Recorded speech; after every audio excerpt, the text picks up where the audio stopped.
The college basketball experience previewed picks episode for Thursday, November 28th. Happy Thanksgiving on the Sports Gambling Podcast Network is brought to you by Underdog Fantasy. Sign up, and when you do, sign up with the promo code TCESGPN to get your 50% deposit bonus up to $1,000. All right, hop on over there, underdogfantasy.com, promo code TCESGPN. We're also brought to you by Rhythm. Start crushing college football and college basketball with Rhythm. Get your free 7-day trial period today by going to sportsgamblingpodcast.com/rhythm. That's RITHMM. That's sportsgamblingpodcast.com/rhythm. And remember, as always, folks, to let it ride. Hey, this is Pac-Man Jones. You're listening to SGPN. Let it ride.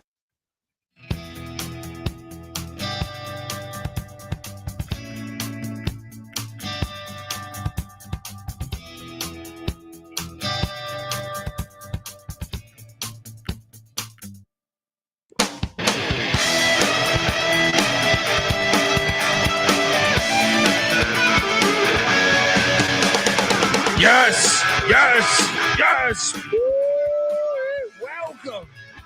Welcome to the college basketball experience. Happy Turkey Day. Happy Thanksgiving. We are live. It's 3 a.m. in the morning. We just watched some games in Vegas and in Hawaii go, and Palm Springs come to a conclusion. And of course, we're rocking people. I dare people tweet us saying, "Are we going to do a show?" I mean, they must be new. Yeah. Folks, youtube.com/the college experience. Get on over there, hit that like and subscribe button. If you're wondering just who the hell you're listening to, my name is Colby Swinging Database Dan, aka Pick Dundee. That's not a pick. This is a pick. He was raised in the land down under, where a man thinks on his feet, speaks with his fists, and lives by his wits. When Dundee happened, he was a superstar. I'm probably drinking too much and celebrating too much and not sleeping. Would have killed a normal man, but that's gone. The medical advice I got from that was like being hit by lightning. Pretend it never happened and get on with your life. Still haven't been hit by lightning. I'm waiting for it. Folks. I don't know about you guys, but I had a fire day today. It's going to be a fun show. All right. Yeah. And it is the holidays. All right. And God bless America, because I've been sucking down beverages, having a good old time. Cheers to you and yours. Happy holidays. I am joined by my co-host. He is also the host of the Big 12 College Experience and the Ride and Rush Show. Give it up for former video coordinator for Hall of Fame Coach Bob Huggins and Frank Martin. Give it up for Ryan McIntyre, a.k.a. Money Line Mac. How are you, brother? I'm doing great. I didn't go 33-11, but I'll take a 30-18. I mean, not a bad day. And shout out to the number one team in the Moneyline Mac top 25, the Gonzaga Bulldogs. Mac tonight. Come on, make it Mac tonight. Now I understand why they didn't join the Big 12. Also joined by third man. You're having a special happy holidays, by the way. We're also joined by third man in the booth, the host of the college baseball experience. He's LeBaron driving, Pepto-Bismol drinking. Give it up for the great Noah Bieniek. How are you, brother? What's going on, guys? Yeah, I don't know what it was, but it must have been the Long Beach win that made Mac give this guy the number one ranking over Auburn, who had looked like the best team all season long. He props him up in the number one spot because he knows West Virginia's on deck.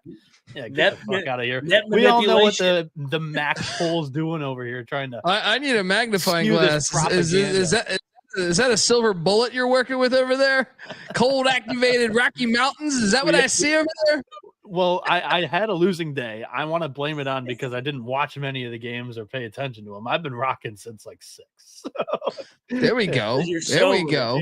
It's because you were sober last night. Now you got a couple in you. You're gonna pick some winners, baby. That's true.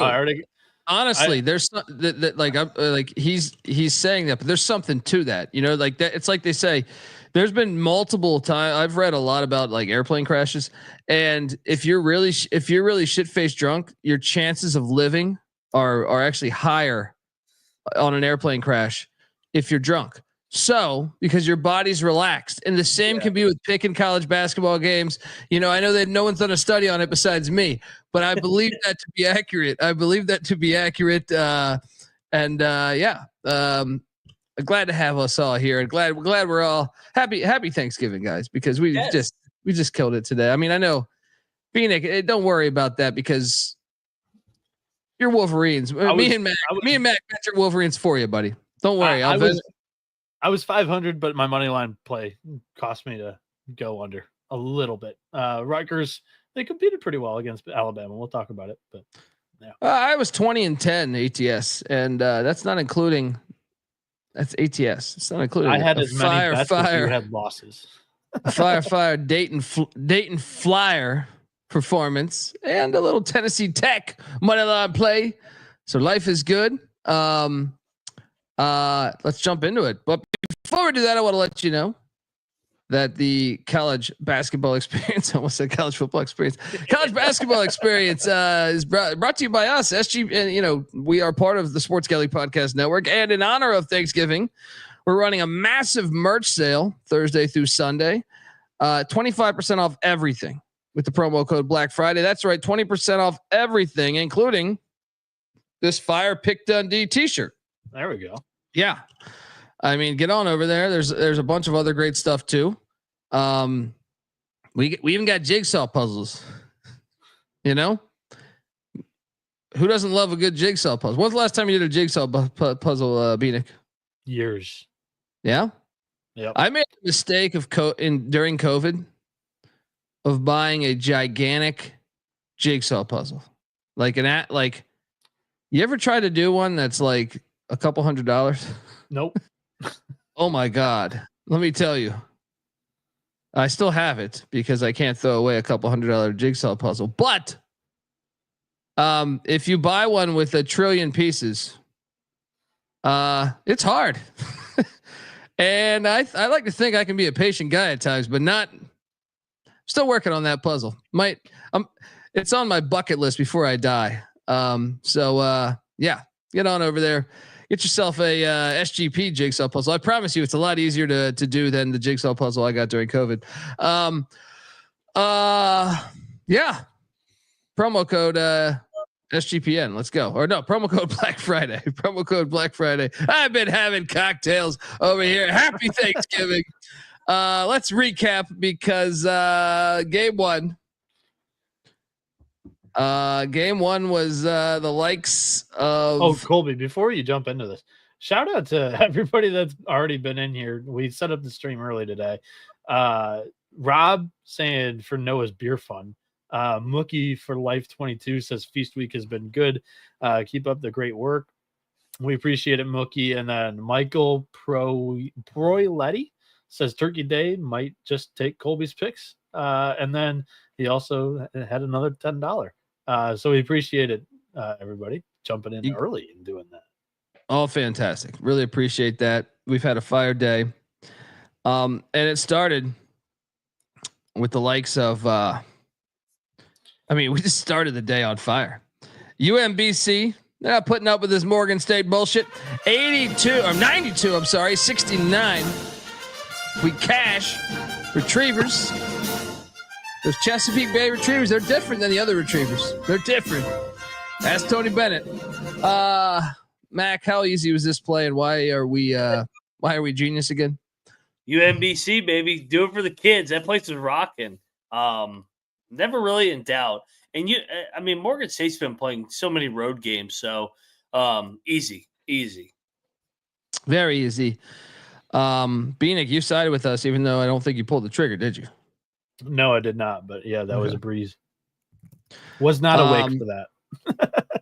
Shocker. Well, I did enjoy this morning waking up. Had to do we got to sleep at like 6 a.m. last night. I had like a 10 a.m. DFS show to do. Crazy. Yeah.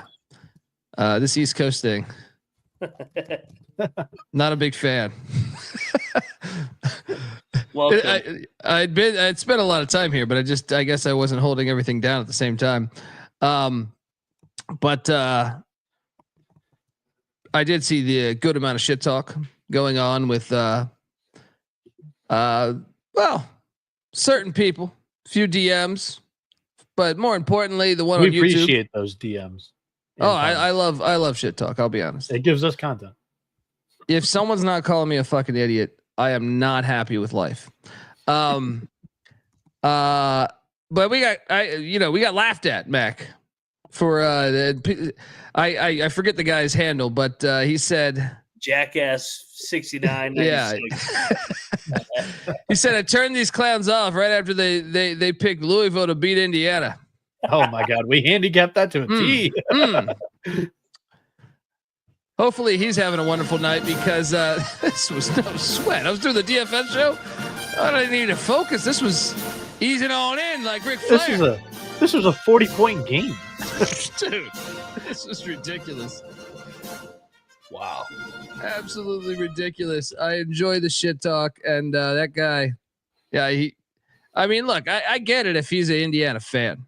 Yeah. If he's a handicapper, he's a fucking moron. But I mean, if he's an Indiana fan, I feel like me and Mac have probably picked East Carolina and West Virginia every time on the show, or damn near. No, George Mason. I took George Mason, but a lot of times we've done that. So I'm not going to hold you to the fire besides me just calling out that you're a fucking idiot, which I fully expect if the roles are reversed.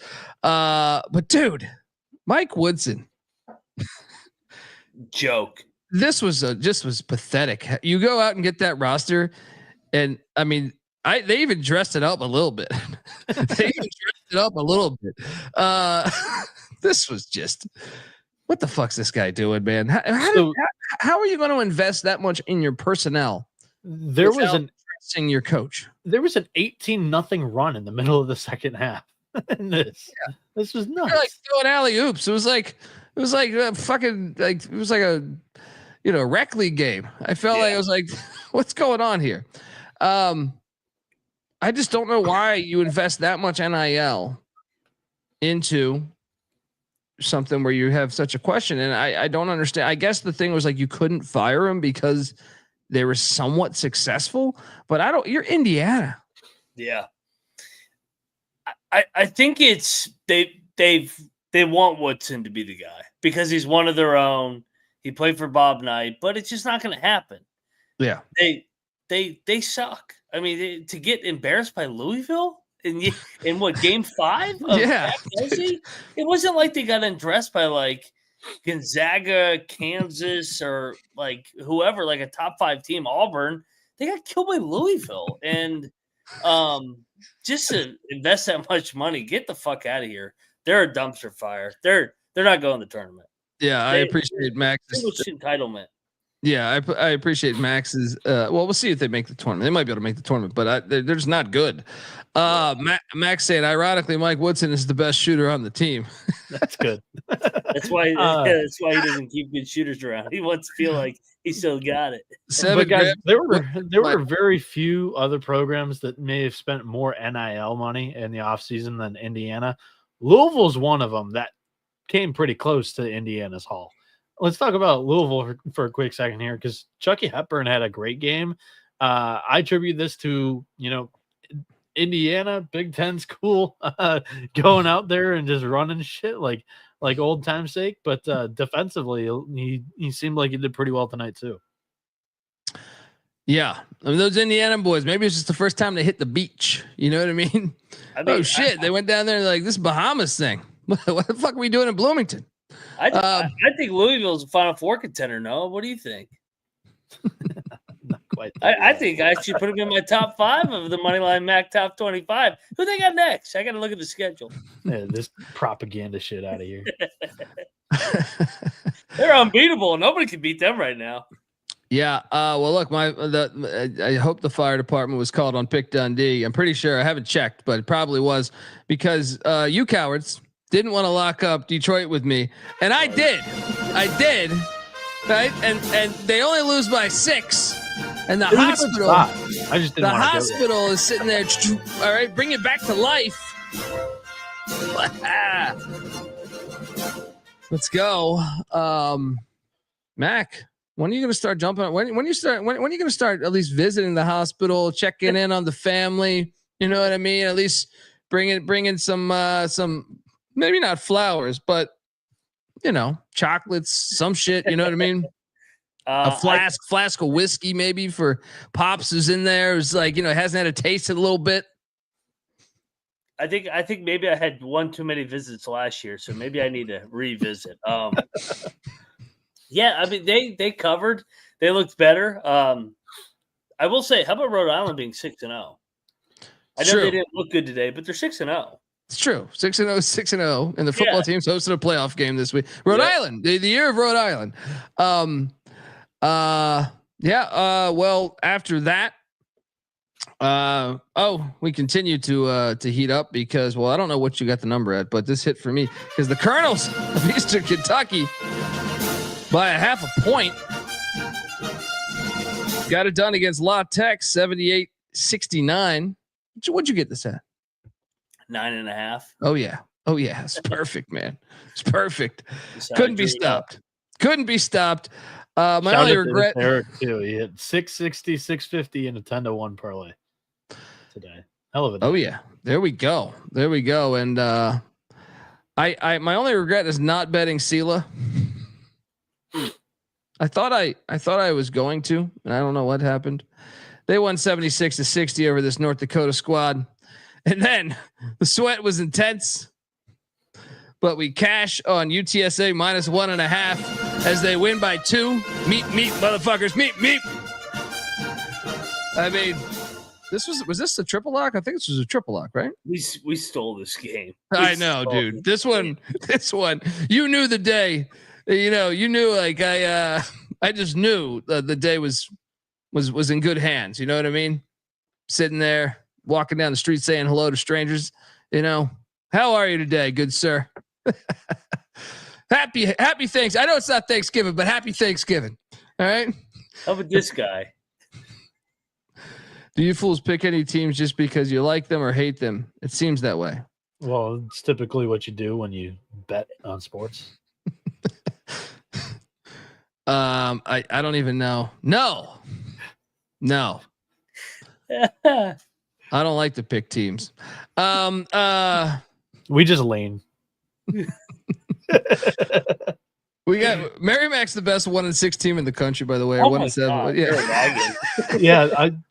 I was looking today, scrolling through Ken Palm and like longest losing streaks in the nation. I was like, holy shit, Merrimack's here? Wait, what are they doing?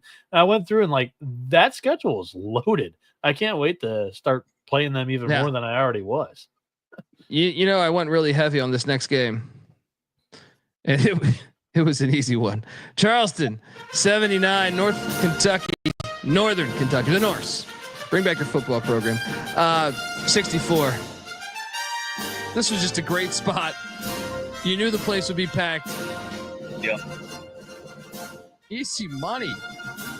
Yeah, Sportman UTSA win might be the luckiest this season. I mean, I don't understand why I'm not why this podcast isn't on a goddamn billboard at Times Square with the play like that. That was that easy. All right. I mean, how easy was that, buddy? Charleston off the 40-point loss. Good bounce back at home. Good handicap by us. Yeah, I mean that game in specific, the 40-point victory team, Rhode Island, struggles against Detroit. The team that loses by 40 wins in a blowout. Yep. And then guess what we did after that? I believe we all triple locked. I can't remember. Correct me if I'm wrong, Bieniek, but probably not. On the Buccaneers of East Tennessee State. No, I was not there with you. Outright. That was me and Mac. I mean, outright. At this point, I still hadn't lost a game. I'm telling you, dude. I almost jumped off a bridge to see if I would make it. You know what I mean? Be a part of the space program. Yeah, I was like, wait a second, I'm invisible right now. I'm fucking invisible right now. And that continued with the Chattanooga Mocs, who I didn't even plan to wager on. That's not part of that 20-10 ATS record. Yeah. All right, but I said, hey, why not? I'm having some fun. Chattanooga Mox 84, Bryant 76.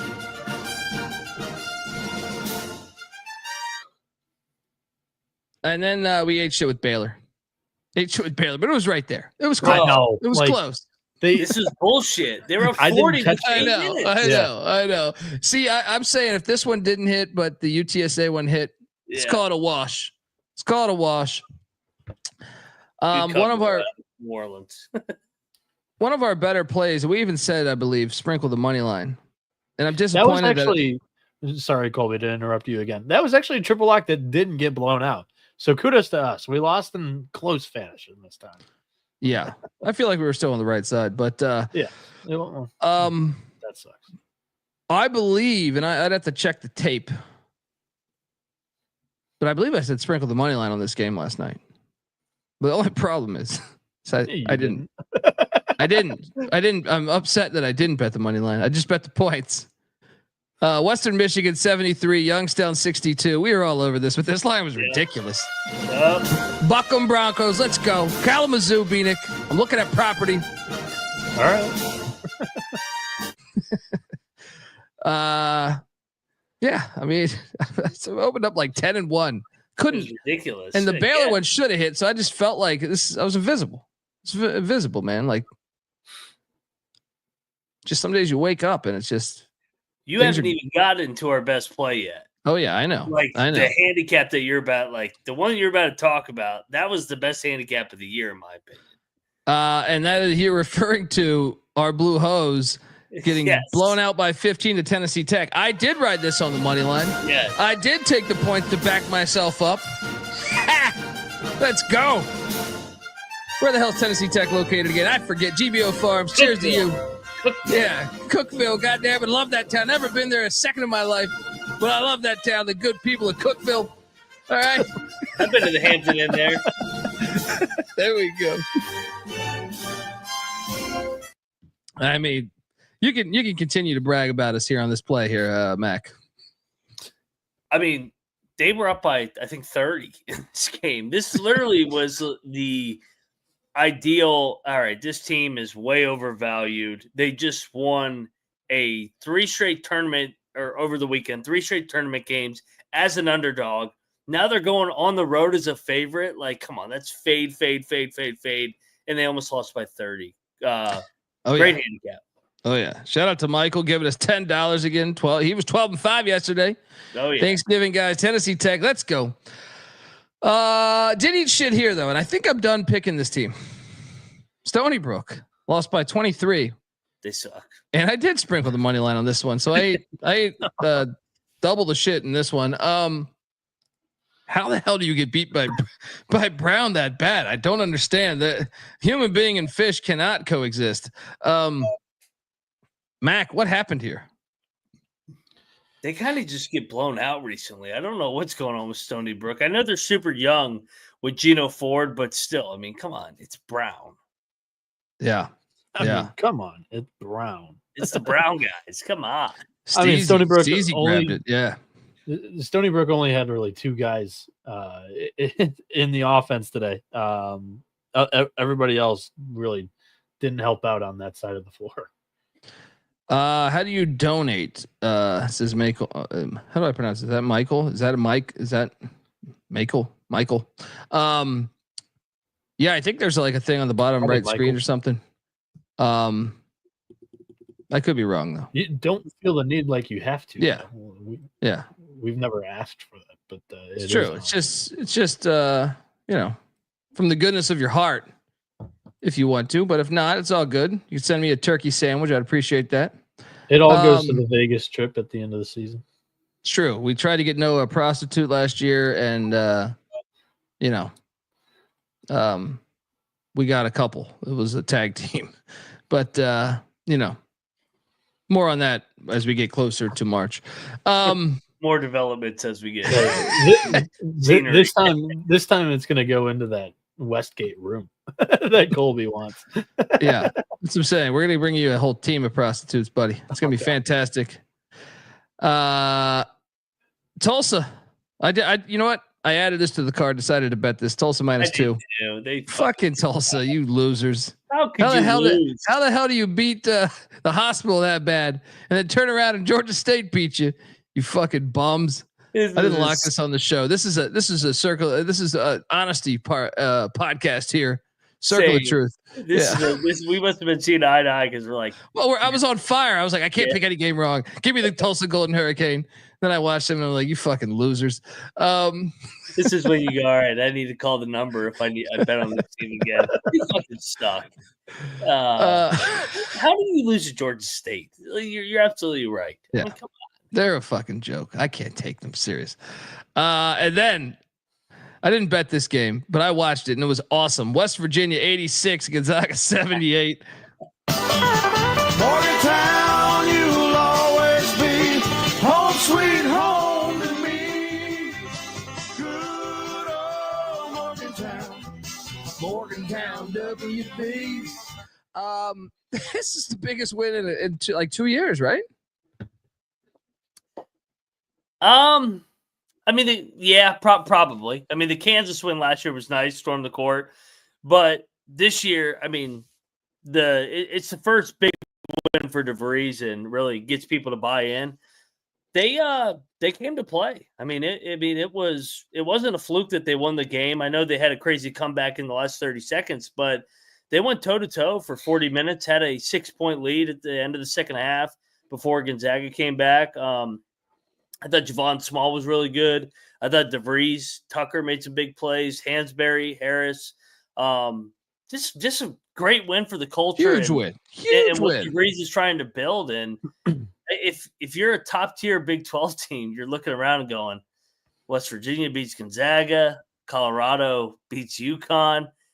It's just going to be a pain in the ass in this league, night in and night out. So really happy for DeVries and those guys. And let's go beat Louisville tomorrow and get to the title game. I took my cap to the Mountaineers because I was questioning like what the identity of this team would look like so far this season. Offensively, I think you saw a little bit of that today against Gonzaga, with all the returning production that they had, and they were kind of, a cohesive unit. And to go out there and get that victory when I thought they were the more physical team down the stretch. They were winning some battles on the glass, and that's kind of just West Virginia ball. So that was good stuff. I think you guys locked this up, or at least I know you did, Mac. I stayed away because they're my boys, man. Couldn't do it, but I picked it correctly. Iowa State 99, Colorado 71. I know you bet this. The only blowout in Maui. I knew this was going to happen. I just didn't want to pick my boys after their win against UConn. I didn't want to be that guy. So, Mac, what happened here, and your thoughts on this game? Colorado, good win over UConn.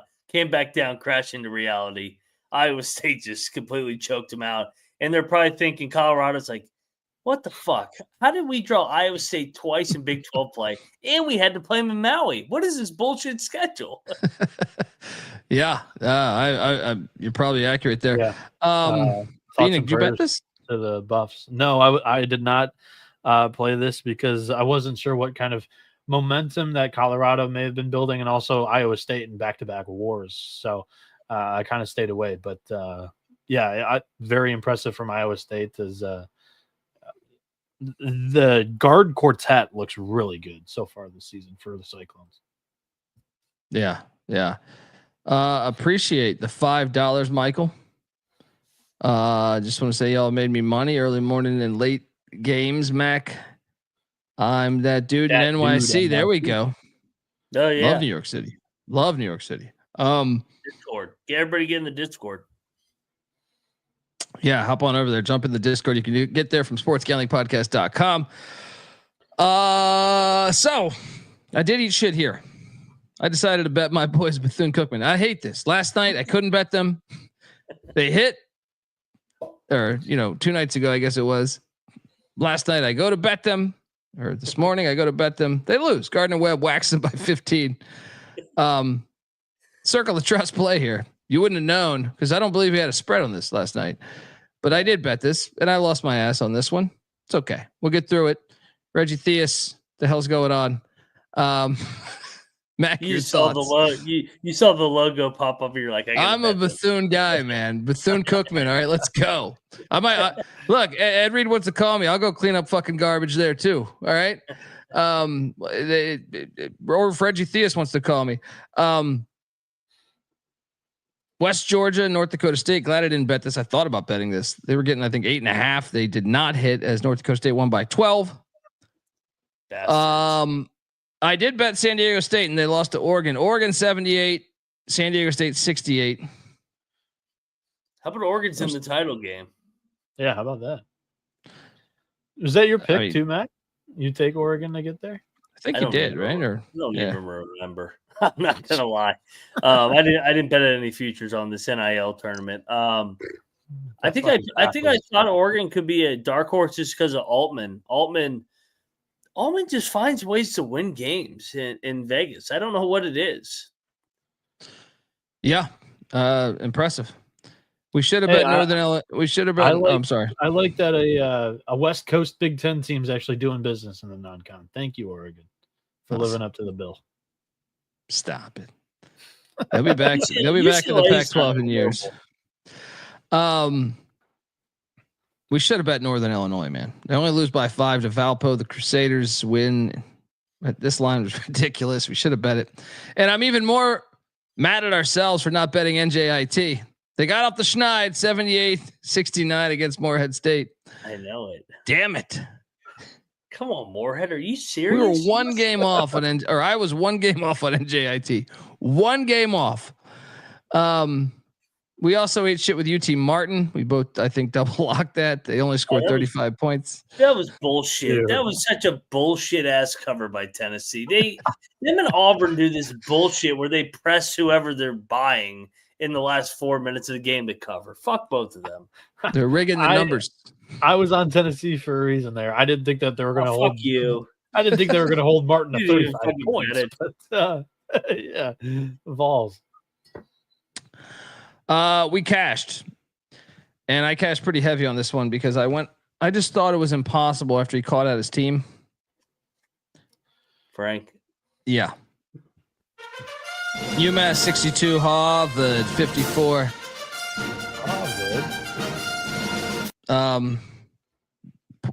I mean, I don't want to say they looked amazing, but they got the message. They looked like they were intense. I felt like their team looked a little more like they cared a little more. Would you agree with that assessment? Yes, they came out super tight. I thought they were down 10 early, and I'm like, oh my god, Frank's going to execute them after this game one by one. If they lose to fucking Brian Kelly in favor of execution. Oh my god, he was going to execute the execution if they had lost to Harvard after he called everybody out. Yeah, they got in a rhythm finally and kind of just dominated the second half. They're way better than their record. I'm still kind of stunned that we're at where we're at with them right now. But hey, whatever rhythm the 1 for 16 from 3 is, I want to be in that rhythm. Hey, that's what I mean. If you can win a game like that, it just shows you they're getting tougher at least. I agree with you. They looked a little tight. They were pressing a little bit, but I don't know. Harvard just ain't it right now. No, they suck. Fuck the Ivy. Folks, want to tell you the college basketball experience is brought to you by Underdog Fantasy. Underdog look, it's feast week. If you can't tell by us doing a show at 4 a.m. right now. During feast week, we will be featuring profit boost, discount tokens, gimme picks, and much, much more. Underdog Pick'em has one of the biggest menus for all the sports. They got college football, college basketball, NBA, NFL, NHL, MMA, NASCAR, everything. All right. You can now use specials and boost on all flex entries as well. So sign up. And when you do, sign up with the promo code TCE SGPN to claim your special pick plus first time deposit offer up to $1,000 in bonus cash. Once again, underdogfantasy.com promo code TCE SGPN. Bieniek. Yes, sir. I know. I'm gonna attack the Purdue NC State game, the Final Four rematch. I think all across the market that there's a little bit of disrespect on Purdue, just because they didn't look too sharp against Marquette. Home win against Bama might not be taken too much into account here. And NC State really hasn't played anybody. They've looked great. They've been tremendous against the spread. So I'm going to take you to Trey Kaufman-Renn, higher than 18.5 points. Again, I think the Purdue big man eats in this Wolfpack game. I like it. Get on over there. Promo code TCE SGPN. You can find an edge I believe you cannot find elsewhere. I made some cash there today as well.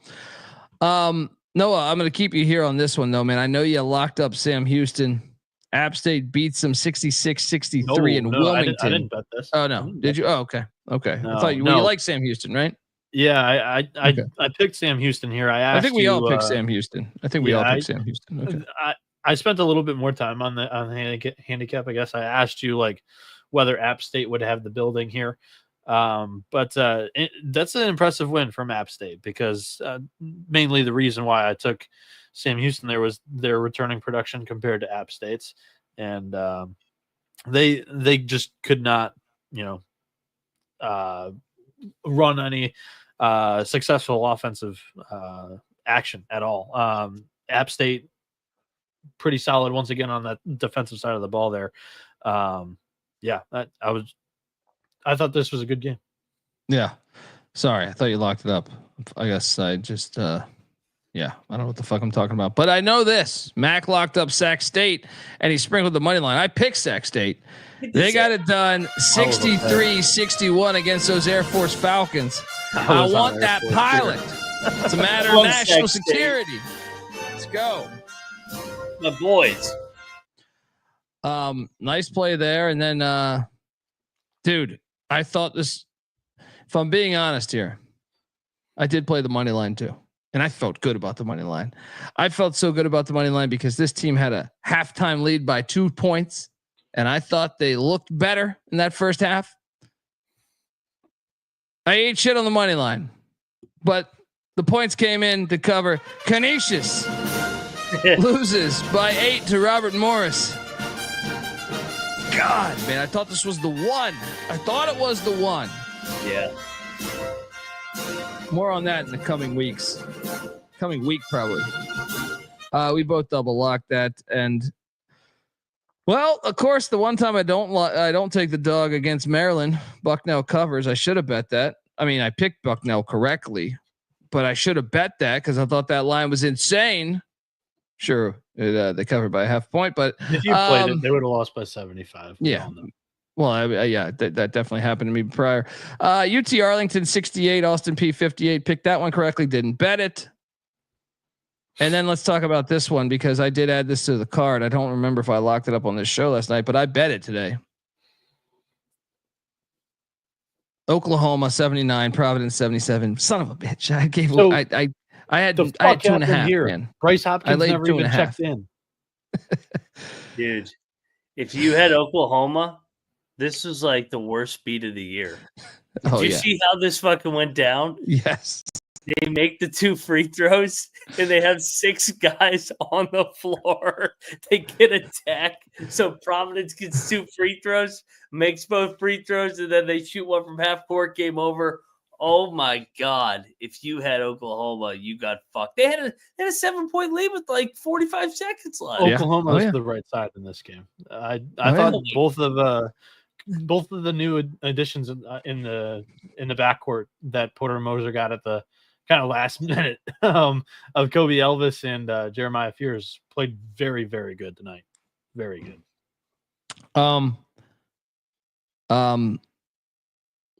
The SEC with another big win though, man. They can't do no wrong right now. I know it. Oh, Big East with another big loss. Well, the Big East was just another loss because I feel like they lose every single night. I mean, it's just like every time you look up, a Big East is dropping a game. I'm starting to think they're like a 3-bid league again, maybe 2. Yeah. Incarnate Word 86, Western Illinois 75. Didn't bet this. I think I took the Leathernecks though. Did eat shit on this one though. And I think Bieniek called this correctly. Auburn 90, Memphis 76. Yeah. Auburn looked good, man. They look good. Yeah. Yeah. Rest in peace Rest in peace to the 30-1 on Memphis, but yeah, sorry, talking over Mac, but yeah, they're peaking a little early. But the Maui curse is now on my preseason national champion, so we'll see how that goes. Yeah. Richmond 73, Ball State 60. I told you we should have bet this fucking game. All I needed was a little bit of encouragement. And I look at you squares and you guys are sitting there talking. Yeah, you fucking losers. I was ready to bet Richmond. I just needed a little bit. It's like when you're 10 shots deep, right? Or 10 drinks deep and you want that shot and your buddies are telling you, no. Right. And you say, come on, let's do one more. Right, let's have a good time. Let's stay out for 30 more minutes. But no, you guys wanted to go home early. All right. Oh, you were the one that was speeding through the last 20 games. Well, it was fucking 6 a.m., dude. I don't blame that on us. I had a fucking 10 a.m. Don't blame that on us. It was my first time I missed a Richmond game. I was sticking with my system. I was going to take him every time as a dog and fade him every time as a favorite. So now that we're through 7 games, I'll reevaluate him. Well, South Carolina 70, Virginia Tech 60, another SEC win. Gamecocks came through for me. Did my mic go out? No. Your mic was finicky like 2 minutes ago, but it's fine now.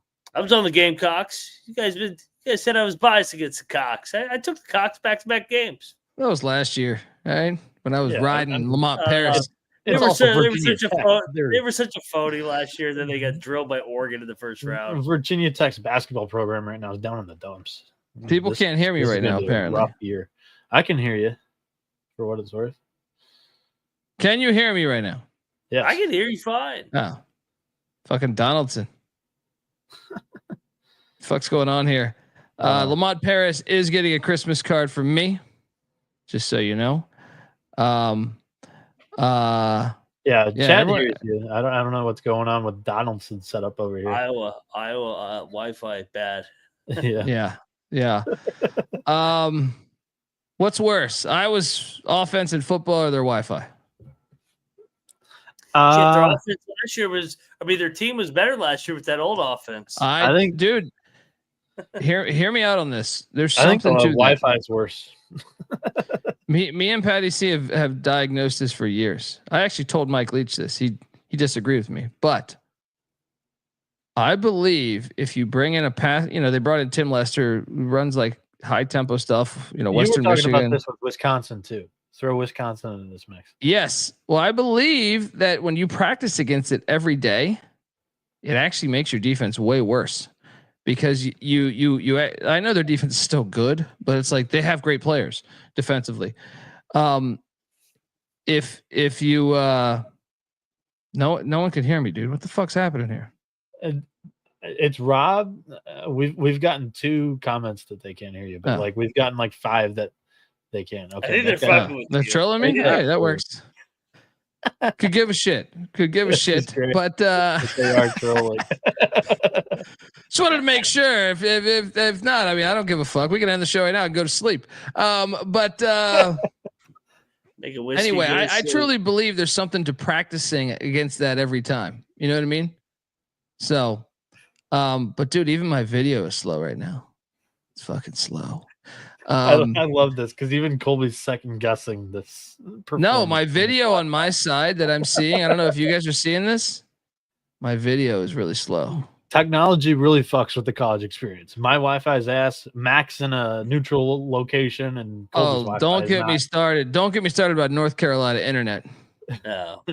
Don't get me started. Properly set and up. the show is retarded to start with, so just call like it is. Bears plus 10 True. tomorrow. 357. Bears plus 10. Most tech savvy individuals. I was in the middle of always choke Thanksgiving. Bears plus 10.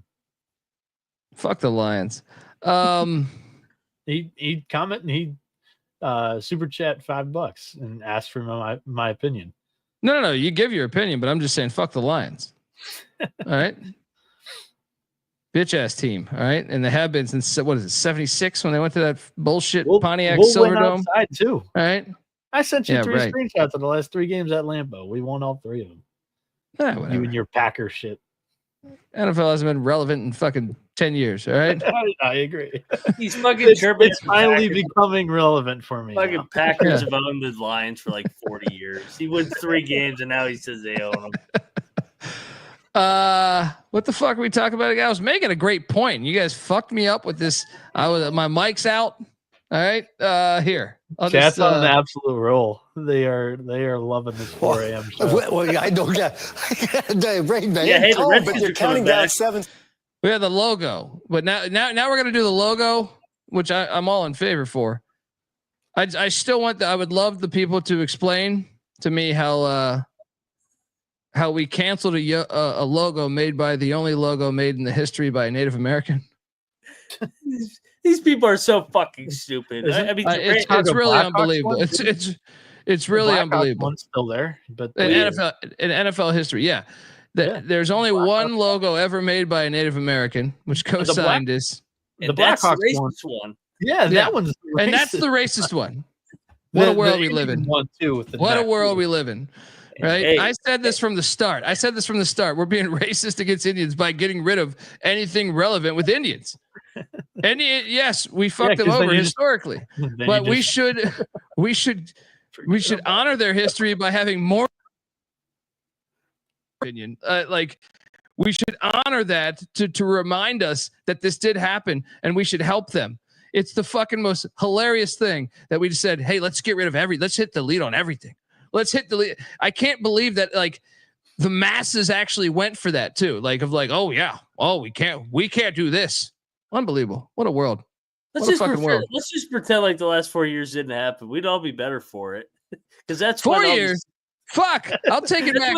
That's when they canceled all the names. Yeah, that's true. Max on his. No. This is where I bring out the Washington Bullets thing. They actually had a meeting. They had multiple meetings, money involved, to get rid of the Bullets name because Washington, D.C. was leading the country in the murder rate at the time. That way of thinking is fucking mind numbing. Someone was connecting fucking Bernard King making a 3 and saying, you know what? I guarantee you he's got the idea. He's going to go kill someone tonight. He's going to go kill someone tonight because the Bullets are shooting the lights out. They're shooting the lights out. And then even funnier is they changed their name to the Wizards, a mythical fuck. Happen to have a tie-in with the KKK, with their leader being called the Grand fucking Wizard. Unbelievable. Unfucking believable. These 4 a.m. shows are the best. Unbelievable. Unbelievable. It's DC, a city that's 90% black.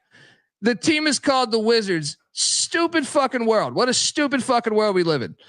Hey, I'm just glad we ended racism with the changing of the team name of the Redskins for 4 years. That really changed everything. It really changed everything for the better.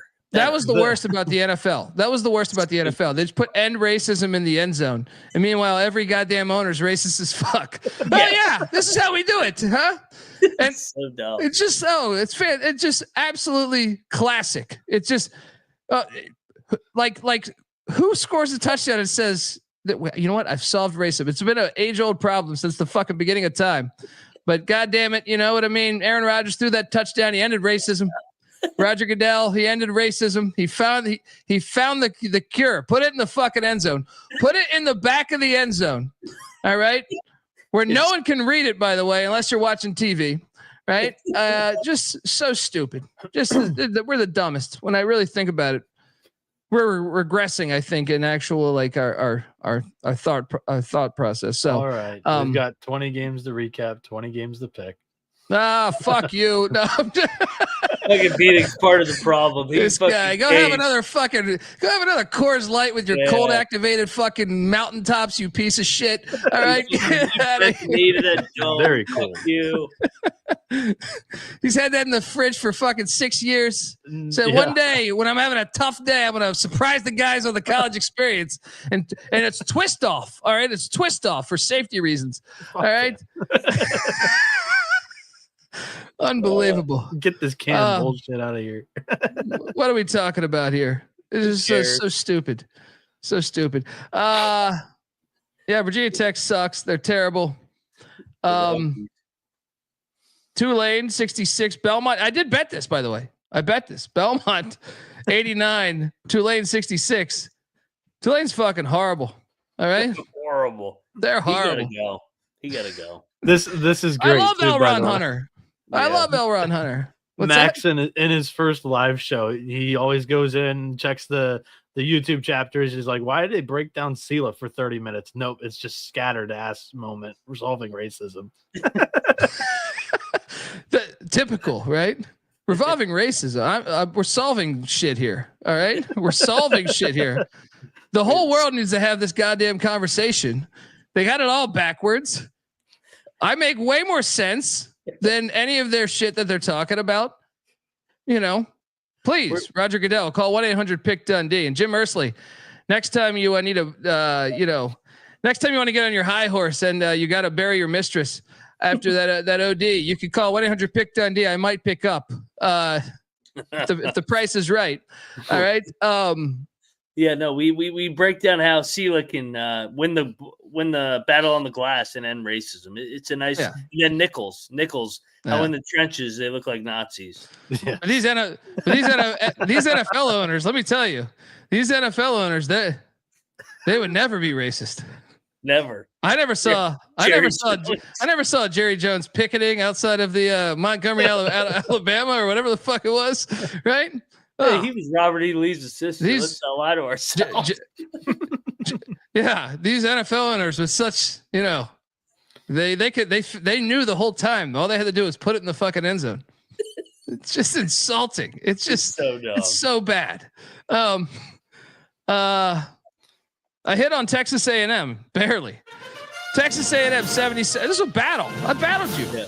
This is Big East bullshit out of here. Let's go.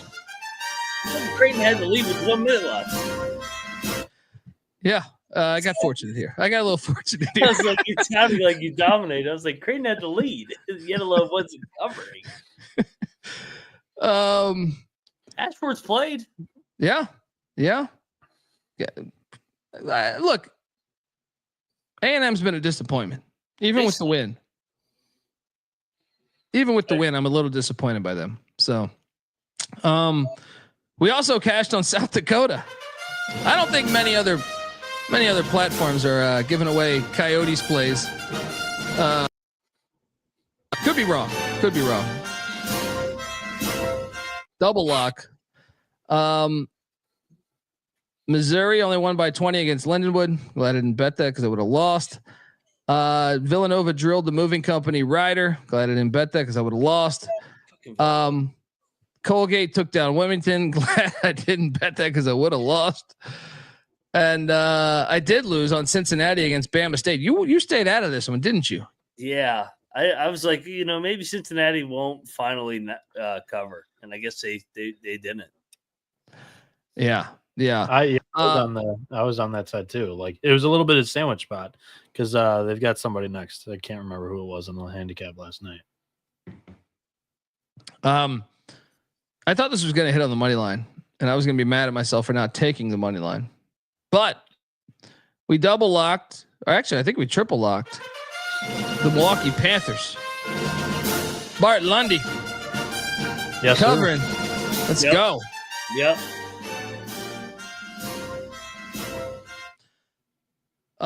Syracuse did cover against Cornell by I think a half a point or a point. Didn't bet Cornell. Thought about it. Moneyline Mac, great call here on a lock on Marshall. Marshall -9. I took it. I didn't bet it. As they drilled South Carolina State by 29. Glad you talked me off potentially betting Charleston Southern because Georgia Tech did cover against Southern. 91-67. They got it done. UTEP rolled. I know we didn't bet this. And then this was probably my largest wager of the day, if memory serves me correct. Arizona 104, Davidson 71. It's all about the situation. About the situation.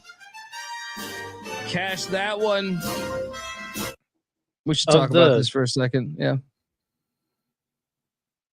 What were you saying, Noah? Of all the big games, this is the one that I honestly did not monitor too much because I just had faith that Arizona was going to make it pretty much non-competitive. So, I didn't do as much of a game cast watch as I did for some of the other ones here. But this is kind of what you would have expected another team that was kind of favored to run their portion of the bracket to do in their first game, right? We even had somebody send a screenshot of the bracket and say, Gonzaga must be playing somebody tomorrow. But that's Mark Few and Tommy Lloyd didn't want to play each other. So Mark Few said, I'll lose the first game and then I'll go and win the consolation 5th place game at the end of this thing. And Tommy Lloyd's going to go into the championship and they'll lose that when it matters. So, yeah. I finally want to bet with Arizona. I think it's inspiring me to take them against the Sun Devils in a huge football game this week. So, any thoughts on this one, Mac, or no? Nah, they kicked their ass. I mean, they just have better players. They were desperate. I think Arizona's going to win the event. I think they were my pick last night. It's the bracket definitely opens up for them now.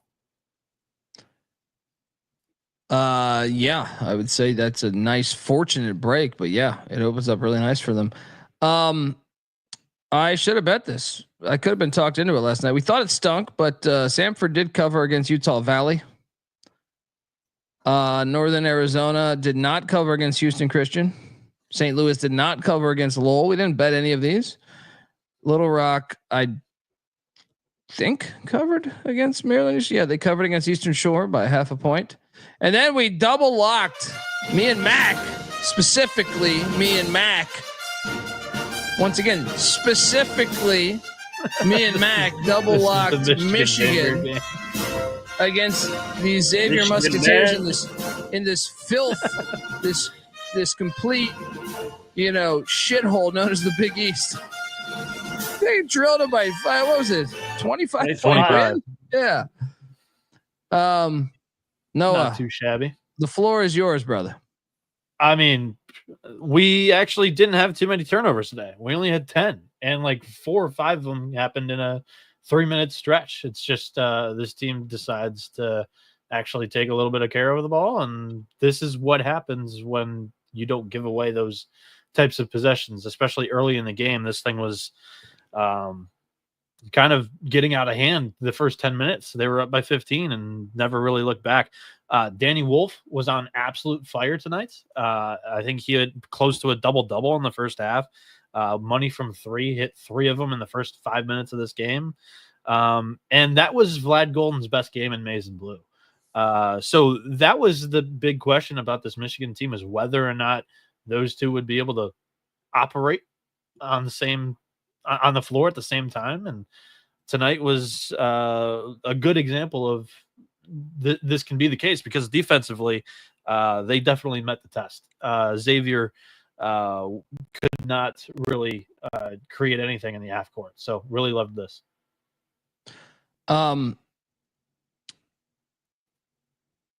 Card Collector also says he needs the graphics back. He misses the graphics. They are back tonight, buddy. You got to understand, it takes me time to build those things, and I'm balancing football at the same time as basketball. So sometimes, it's tough to do both within the same time frame, especially when you don't know the matchups with these fucking tournaments. I was really impressed with Michigan, but I've also not been impressed with Xavier this year. And that was, I remember when we did the Big East preview, I looked at Xavier's roster and I said, damn, I think they're pretty good. But I was like, I've always had issues with Sean Miller, man. Is he going to turn that corner? Archie's doing it, apparently. Mac, your thoughts? I'm thoroughly impressed with Michigan. Tell Noah to fucking go get a fucking Capri Sun so I can talk good about Michigan for a second. But your thoughts? Yeah, we fucking told him to come with us on this lock. I mean, this was easy. This is a good spot for Michigan. They're better than Xavier, in my opinion. I think Sean Miller's a good coach. I mean, I thought when he took over for Steele, get it to the Sweet 16, year number 1, he just never could win the big one at Arizona. That's been the biggest knock on him. I think they're a fringe NCAA tournament team, though. The Big East is going to be wide open. Maybe they win the Big East. Who knows? I thought they looked bad against South Carolina. I mean, yeah, they still could win the Big East, sure. But I'm saying like they look bad against South Carolina, even in that win. I thought they just and then obviously some of the other matchups this year at home there at the Cintas Center. They just haven't looked the part to me. They haven't looked the part to me. But they're good at home. That would be my biggest thing with them is that they're going to protect home court.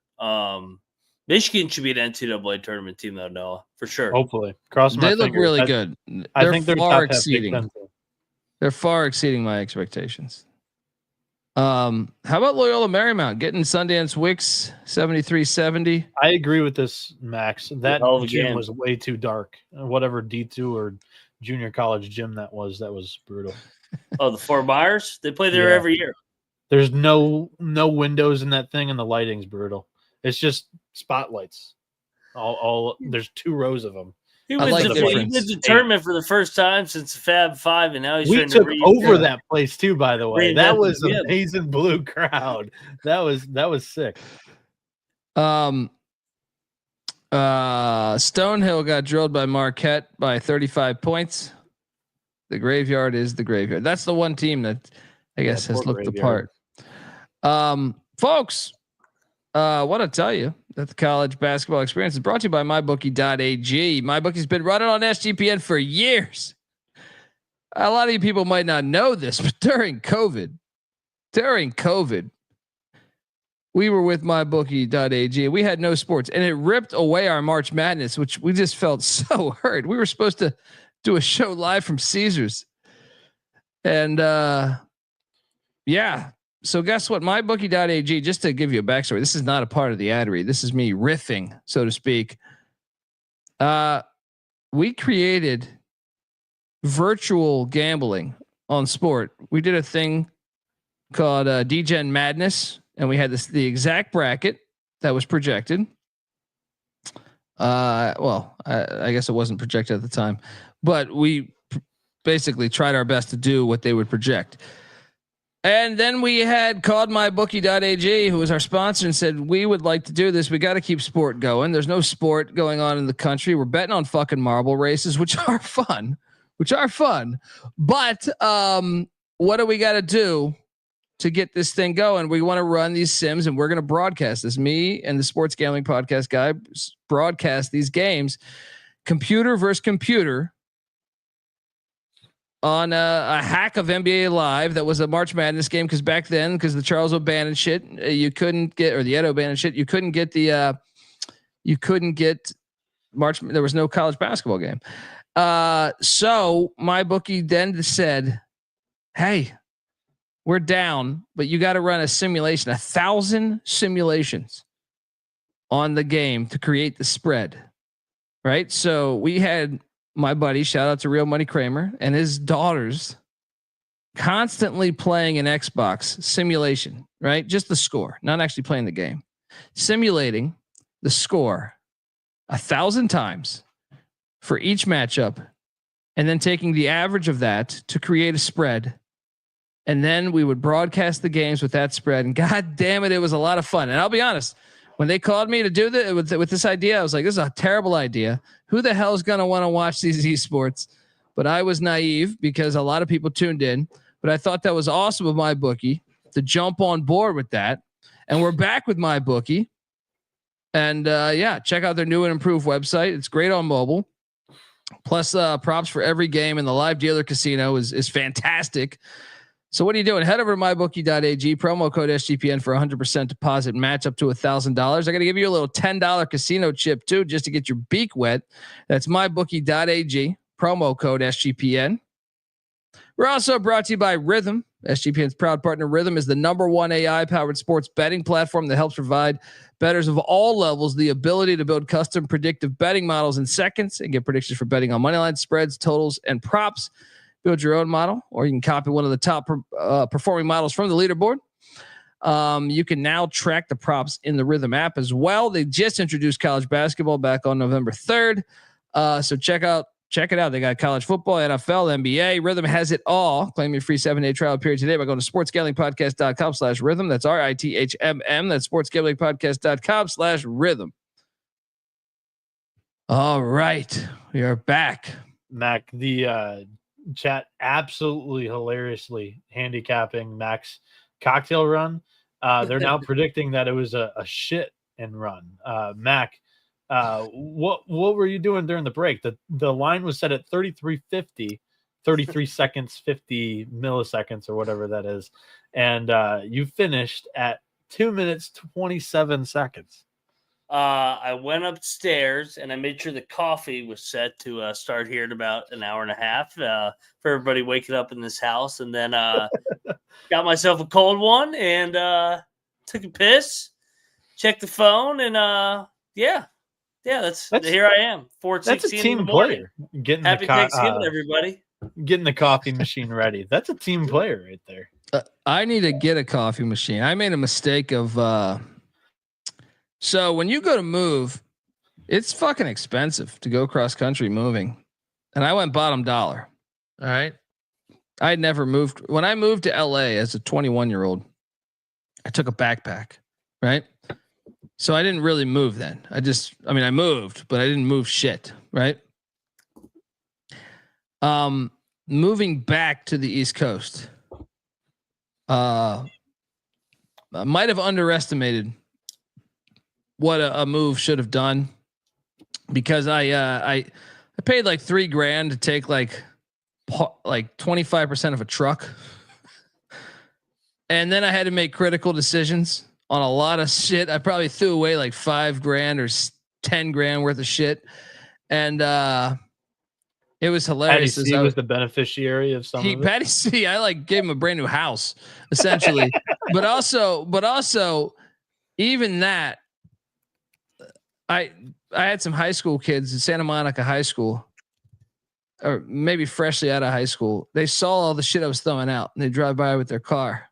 These kids, it's their lucky day. It's Christmas in November. Shit ton of weed. Well, and he gets out the car and he's like, "You're throwing away all this shit, all right?" And I go, "Yeah, man, but you're not gonna want some of this. You want these nice speakers. I got a perfectly good coffee machine." Right. So I hooked him up with some awesome Bluetooth speakers, a coffee machine. And then they offered me their weed. It was a fantastic situation. It was just, it was like, to me, it was like the beauty of life. It was like, hey, I got to move right now. I have like 10 hours to get out. And it was like, they drive up and they say, "Hey dude, is all this shit for free?" And I'm like, yeah, it is, man. But you're not going to want a lot of this shit. It's like baby stuff. But I was like, oh, get these speakers. These Bluetooth speakers are awesome. I'm actually kind of heartbroken that I got to give them away or throw them out here. And same with this awesome coffee machine I have that probably costs like $1,500, right? And I'm like, but you should take both of those. And then he's like, "I don't have any shit to give you unless you want to smoke with me." And it was a good time. Came back into the wife. "How you doing?" Right? "How you doing?" Just took the garbage out. Things are going good, right? What's that smell? Don't worry about it. I was the fucking garbage. Anyway, my high school, not my high school, my college coach would be like, "Smells like Colorado out here." Whatever. It was fun just talking to the youth though. These kids were like 18. Just talking about them. One of them quit the basketball team as a junior, and I didn't have we weren't talking long enough to say, "Dude, what are you doing?" Yeah. "What are you doing? You got one more year left. Ride it out." But anyway, even the high school kids are hitting the portal. Montana, 83, Northridge 75. I didn't bet this, but I took Northridge. Didn't get it done. Michigan State. I ate shit on this one. Michigan State 94, North Carolina 91. Michigan State was the right side though. Michigan State was the right side. Dude, don't go there. 6 players had career nights for Michigan State tonight. Carolina was down most of the game, dude. Yeah. Dude, they played out of their mind. You're such a hater. You're such a hater. This is your daddy. One of their players didn't even play. This is all North Carolina just underperforming in this spot. Michigan State fucked them up from the fucking get-go. Carolina fucking got back into it.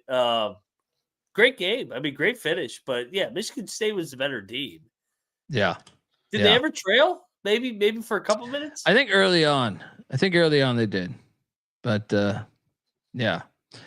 Anyway, that was Xavier Booker's best game as a Spartan, by the way. Dude, Sparty's good. Like they just they're gonna get better. If they start making perimeter jump shots, watch out. Big Ten championship good. That's a big part of the game.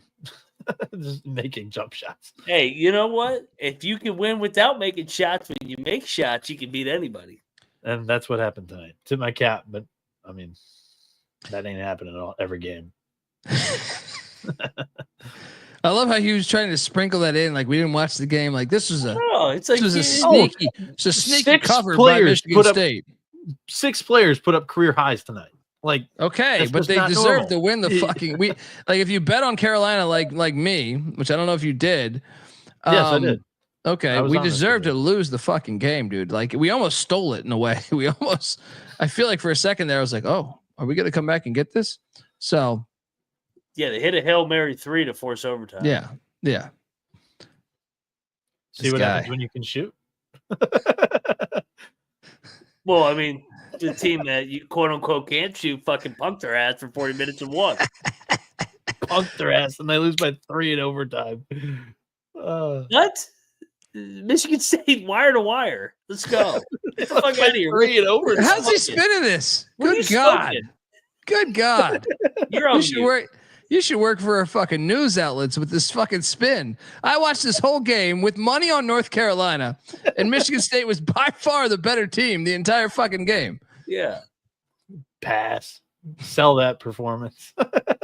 This fucking not guy buying it long term. They went 2-1 in Maui. Yeah, that was a good run. I'm glad I didn't bet this because I was thinking about taking Wazoo. SMU 77, Wazoo 60 out in Palm Springs.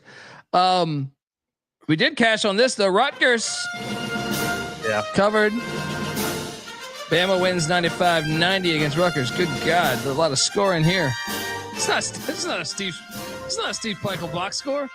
What's going on here? I don't think this is a Steve Peichel team. I know. I agree, but we cashed there. California blasted the wannabe hospital in Mercyhurst. That's an urgent care, by the way, guys. Dylan Harper put up 37 in that game, by the way. And Nate Oates literally said, we can't guard him during the fucking interview or whatever during the game. That was hilarious.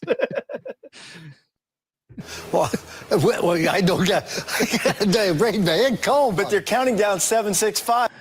I should get one 3-5-7, but I do not have one, unfortunately. Not yet. Yeah. Good point by Max. Cal was without a couple players there. Yeah. Mercyhurst, we're now referring to them as urgent care. They're no longer called the hospital. Okay. They're urgent care. Urgent care can be a scam sometimes. I feel like they pick and choose, you know what I mean? The insurance that you have, you could end up paying way more than just going to the city hospital.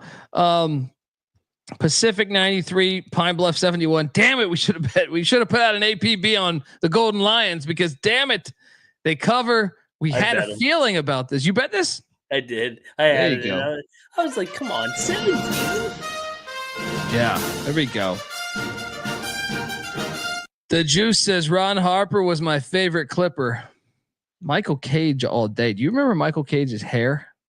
Yes. Michael Cage's hair was like what's my guy's name? Eric LaSalle and Coming to America. Just Let Your Soul Glow. His hair was incredible. Michael Cage. Bieniek, do the old Google image, buddy. I know you're a young buck. All right. Yeah, name. No, he was a rebounding beast for a little bit there in the 80s and 90s. We double locked this one, Mac, because we're fucking geniuses. San Jose State 82, Long Beach State 66. Get this Long Beach bullshit out of here, you dirtbag son of a gun. You're horrible. Fire Dan Muntz, you cancel his goddamn insurance. for his family. He's been with the program 17 years. And you got rid of your football program when you had Terrell Davis on your roster. You fucking losers.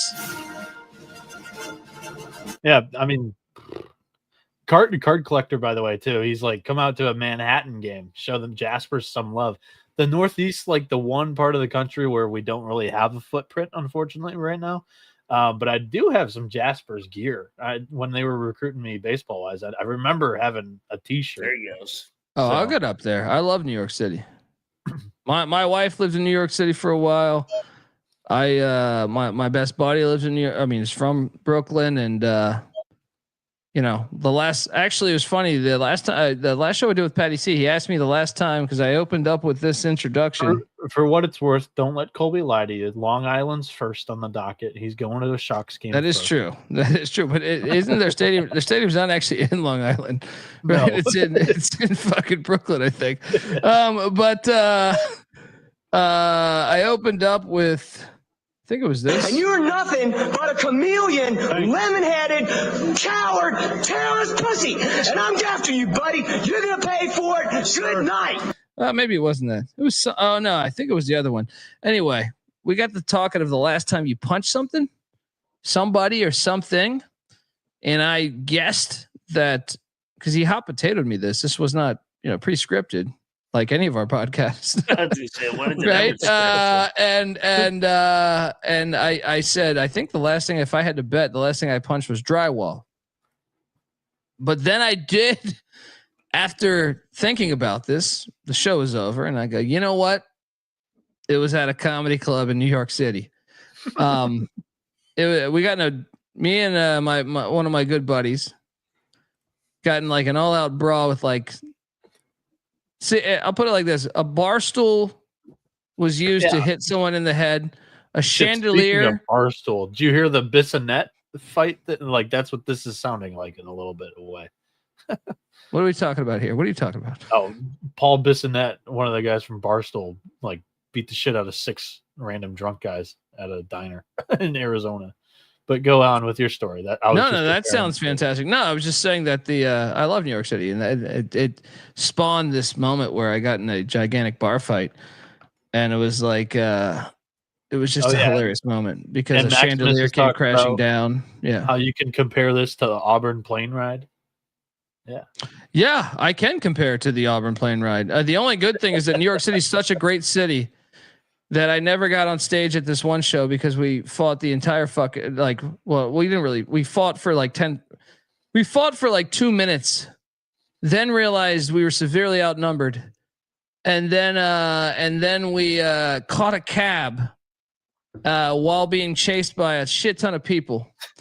And then we were doing comedy at another place within 15 minutes. It was fucking, how great is New York City? Let's go. We were the headliners. We never even did the fucking show. Like my buddy was the headliner. I was the feature. We never even did the show. Only the opening acts went on. We got in a gigantic brawl. Barstool was thrown. I think the word, I don't know. I'll tell you more later. So, some things might not be podcast allowed on this platform. Yeah, you're in the middle of the C word might have came out at 357 is curious on your Menendez brothers documentary review, Colby.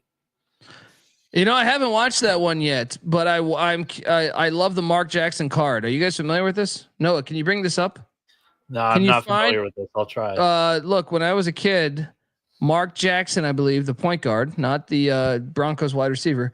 There's a lot of Mark Jacksons in the world.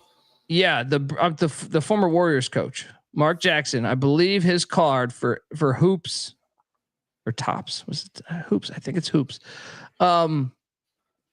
Just type in Mark Jackson card, Menendez brothers, and you will get.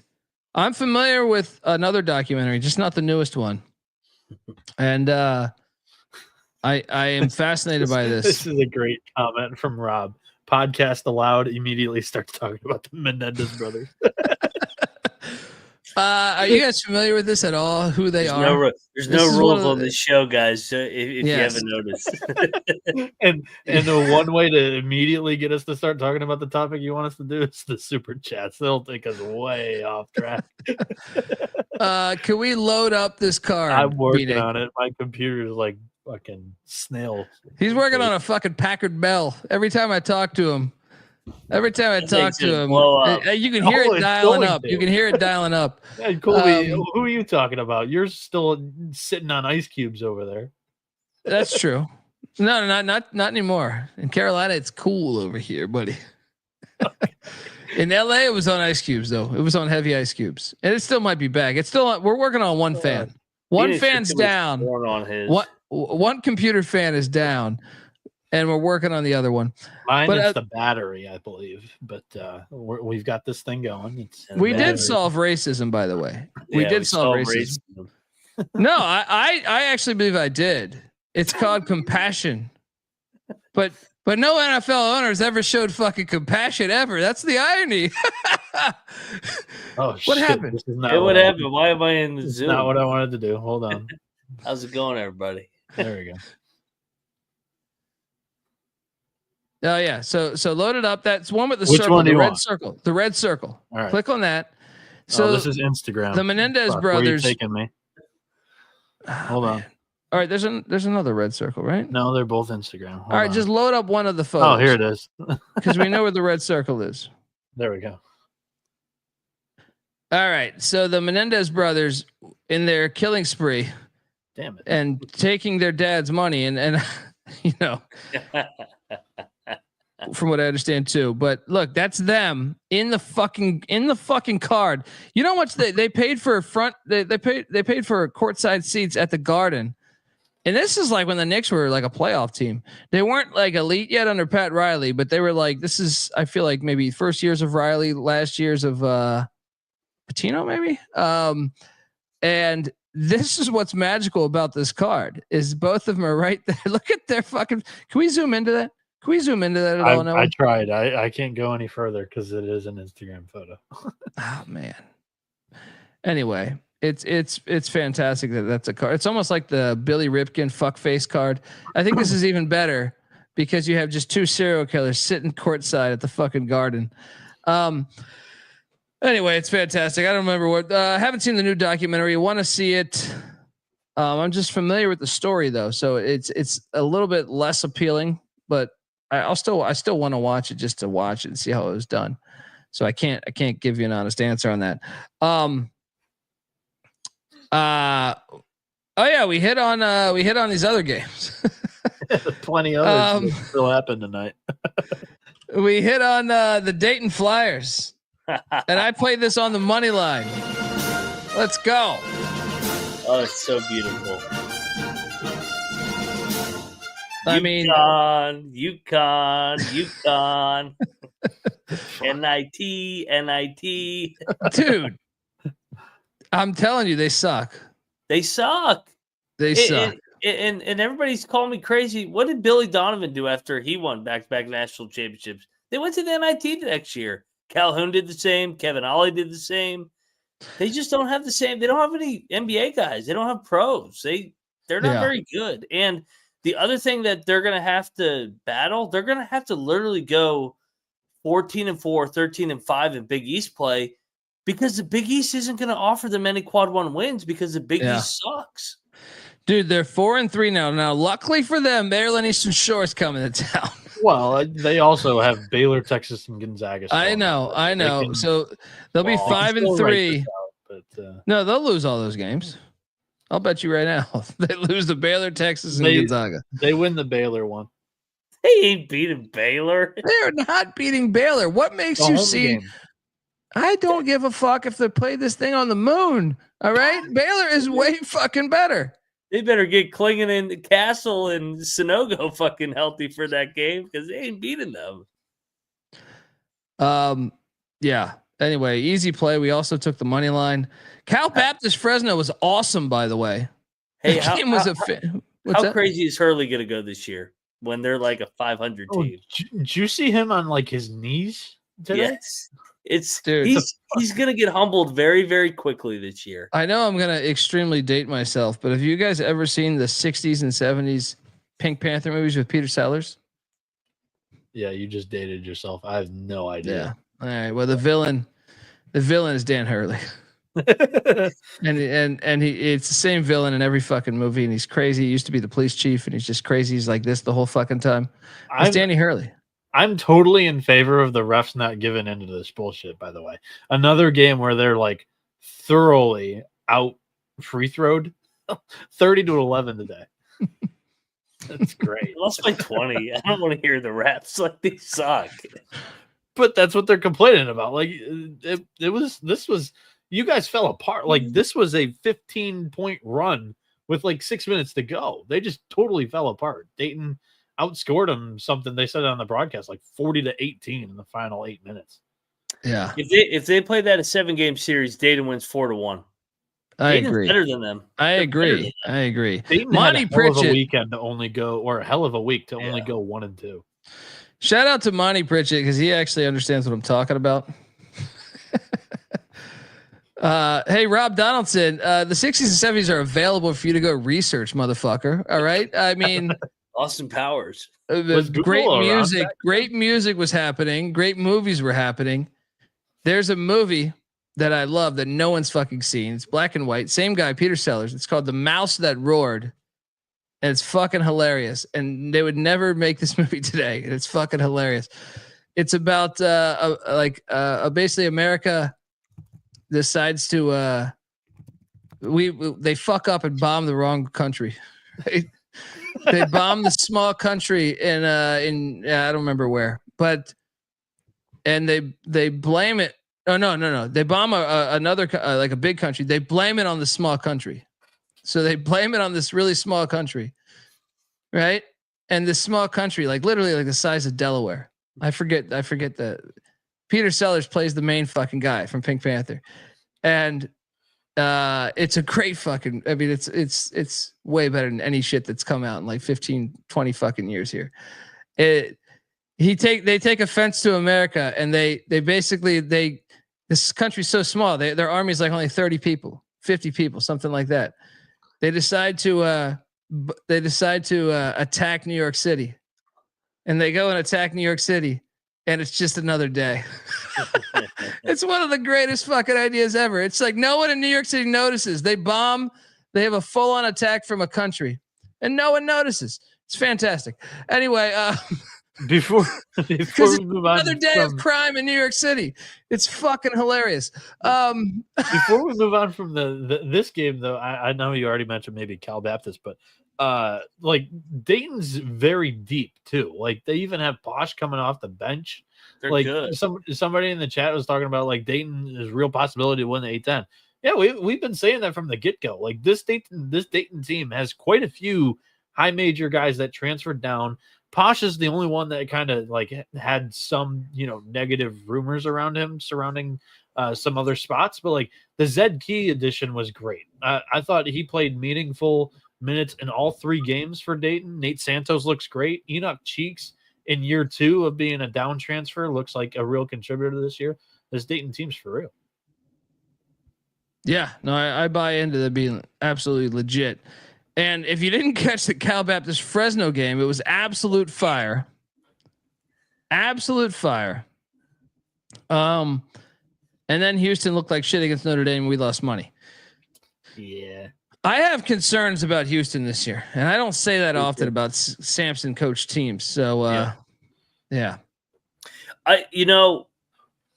Maybe this for me, I'm thinking I was a year ahead of it. Last year, I thought they would finish 5th or 6th, but I'm thinking they're kind of in the not middle of the pack of the Big 12. But I just think without Jamal Shedd, I underestimated Jamal Shedd last year being as special a player he was. He did so much for him down the stretch in terms of making big plays. They just don't have that closer. I mean, I like Cryer, I like Sharp, I like those guys, but they're not Jamal Shedd. And you can't have a game like this from Cryer tonight and expect to consistently be winning these top-notch games. That's the problem with him, though. Like, he's a good player, but you need him to be your number one. He's a number 2 or number 3. He was the number 1 last night, and then he was the number 3 tonight. Yeah. I love Alfred. Man, we are never getting to the fucking picks. Right? He goes, it's Thanksgiving, brother. Have yourself some goddamn turkey. Fall asleep for a little bit. They got that tryptophan in there. Get some stuffing. All that good stuff. Yeah. I think Max hit it on nail on the head. Like, I thought they would struggle coming into the Big 12, but Jamal Shead was just so special that they were able to have that year that they had. They're not going to win the Big 12 this year. There's 4 or 5 teams better than them, in my opinion. But they're still going to be a pain in the ass just because Kelvin is going to make them guard. And the difference between them and UConn is they still have older guys that have played in the system. So they're going to win 25 games by default. Yeah. Yeah. No, I'm with you. All right, let's get to tomorrow's show. The people want the picks. They don't give a shit about. Who cares about the picks? Yeah. Let's talk more about these Peter Sellers only movies. Like 99 and 22 in my last whatever picks. Who cares? We got a banger to start things off with these mascots. Ooh. This fucking gopher over here sitting back having a good old time. Hell yeah. All right. They caught this one right after Thanksgiving weekend. He's relaxed, feeling good. He's got his little sweater on. Meanwhile, this crazy shocker over here. Do we want to do game balls? Oh yeah, we can do game balls. It's Thanksgiving. We can do that. Sorry about that. I forgot. I always forget about game balls. Yeah, discrimination. Well, I mean, they're kind of. It's just a fictional thing we do. It's like playing fucking Dungeons and Dragons. So I mean, when we do put it on it's easy to forget. It's easy to forget. Attention for it. Sure, no, I get it, but I'm just saying we forget sometimes. All right. I will go. First game balls. The Tennessee Tech Golden Eagles flying high. Yeah. Let's go. Mac, what are you doing here? I'm gonna go with Louisville. I thought they looked unbelievable today, putting it on Indiana, making a statement. Game 5 of Pat Kelsey. They look unbeatable right now. The Cards are my game ball. I like it. Dayton, where you going? Dayton, a convincing win against UConn. This is more like they didn't lay down after going 0-2 in the first 2 games, both heartbreakers. You know, the first one was a heartbreaker. Second one, they got stabbed in the back after leading for some of it. And they go out and take care of business against UConn. And that place was rowdy once again for the Dayton fans. So I'm happy to see them go out with 1 win here from Maui. There we go. My second game ball will go to Michigan. Hey, look at this. Let's get another game ball Saturday, by the way. Let's go. Oh, old Dusty May. All right. I was a skeptic. They look way better than I thought they would be this year.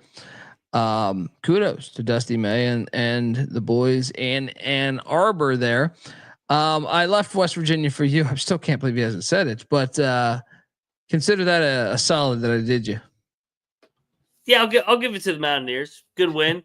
Let's play Louisville tomorrow. That was my first game ball. You know, they're unbeatable right now.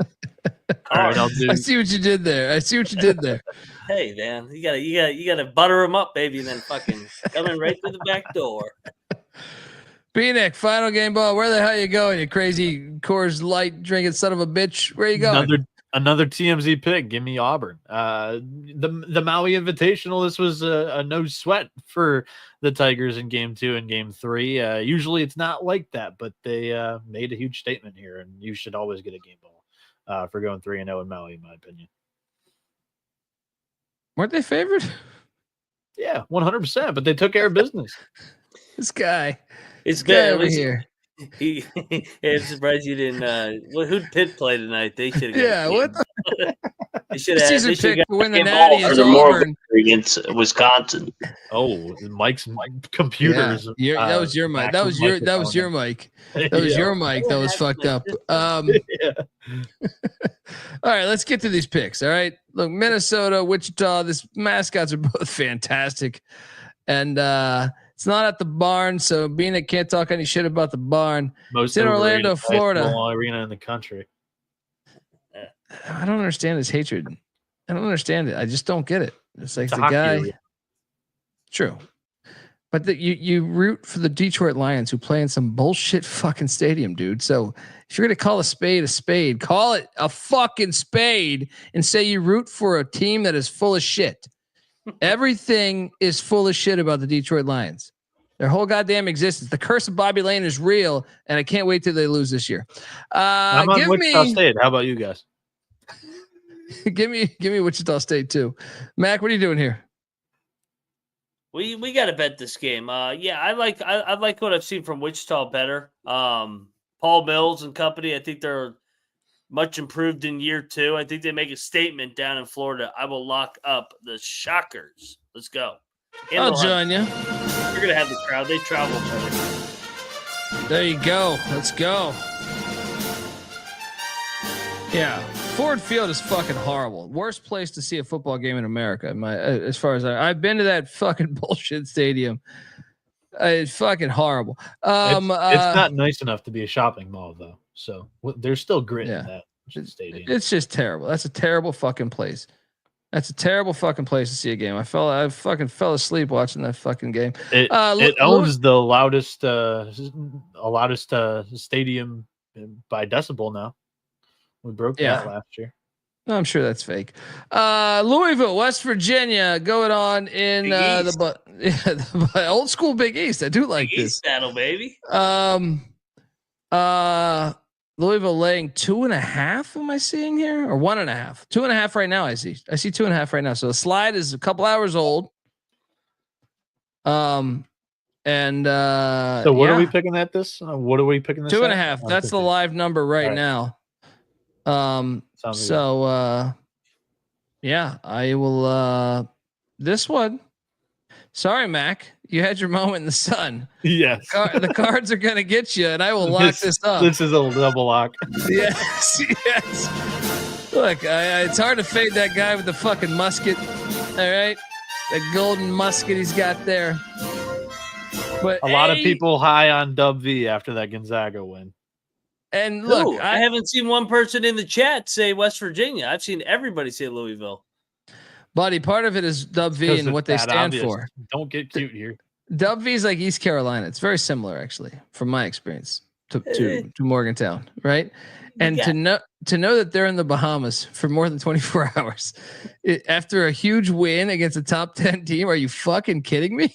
Louisville's a smash spot. Yeah. This is a fucking smash spot. And I've been playing these spots for most of the MTE season here. Louisville playing pretty much a non-competitive game. They had a whole line change with 4 minutes to go. Everybody came off the floor. And West Virginia goes to overtime against Gonzaga. They dump the Gatorade. This is a smash on Louisville. Yeah. I'm sorry, can smash it up your ass. We'll lock battle. Home team's favor. Louisville's laying points because they beat Indiana by 30. Get out of here. Let's go. Battle. West Virginia outright. We're going to the finals tomorrow. Morgantown, you'll always I'll do your dance for you. Sweet home to me.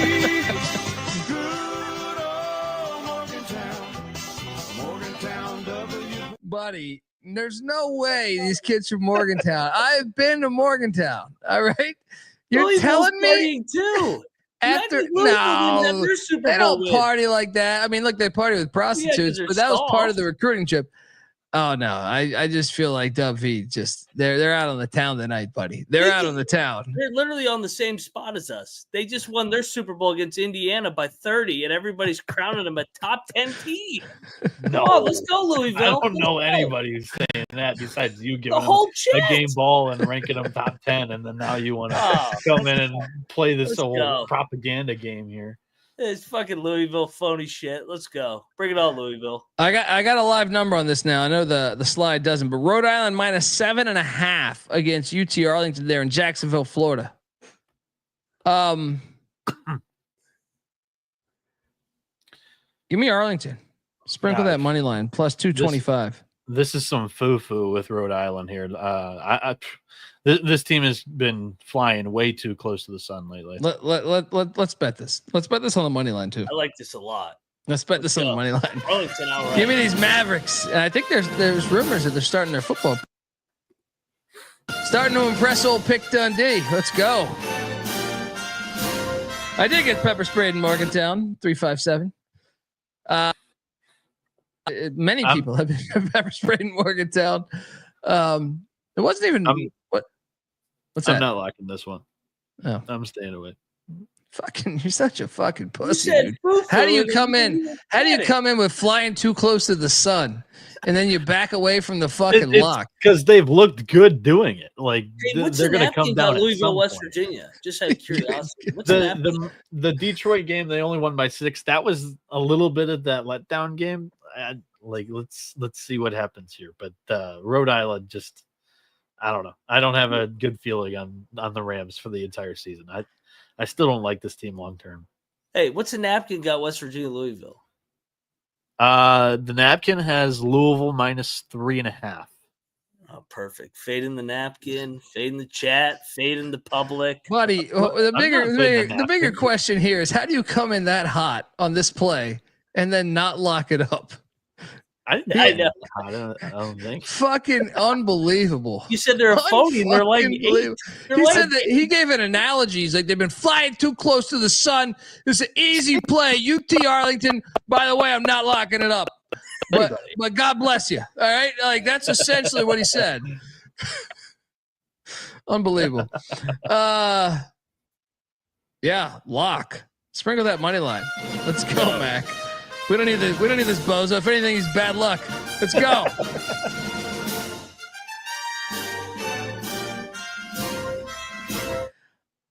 Florida is playing a road game in Orlando. Wait, it's Orlando, right? It's there's so many damn games in Florida. It's technically to me, but it's Orlando. It's the ESPN Events Invitational. They're taking on Wake Forest. Minnesota, Wichita. They're taking on Wake Forest. They're laying 5.5. I'm intrigued by this game. I am going to lay the 5.5 with Florida, though. I think this line stinks. I mean, I think Wake's pretty good, though. I don't know about that. I haven't. I thought they'd be better. I thought they'd be better this year. I think they're solid. I'm going to take Florida. Yeah, I'm locking Florida. This line stinks to me. Ken Palm's got this thing at 11. Cocktail Napkin's got it at -13. Oh, Jesus Christ. Absolutely love this spot for Florida. Which Wake Forest, for what it's worth, allows their opponents to shoot in threes. One of the bottom 50 in opponent 3-pointers per game. Florida's gonna chuck up quite a few. They're also going to attack the glass, and that's something the Wake Forest does not do very well as rebound. Florida 12th in the country in offensive rebounding, so they'll steal some extra possessions and they'll win this one by double digits. I will battle. I'm battling you. Give me Wake. Give me Wake. Woo. I love fading these undefeated teams coming into these MTEs, feeling all nice and good about themselves on Thanksgiving, fat and happy. Wake Forest. Let's go. Steve Ford. What did my guy Mike Leach say? They're all content. They're at home with their fat girlfriends eating fish sandwiches. Fucking Todd Golden's chasing around fucking 18-year-olds. Here we go. We got a battle in Orlando. Bieniek on the Gators. Mac on the Deeks.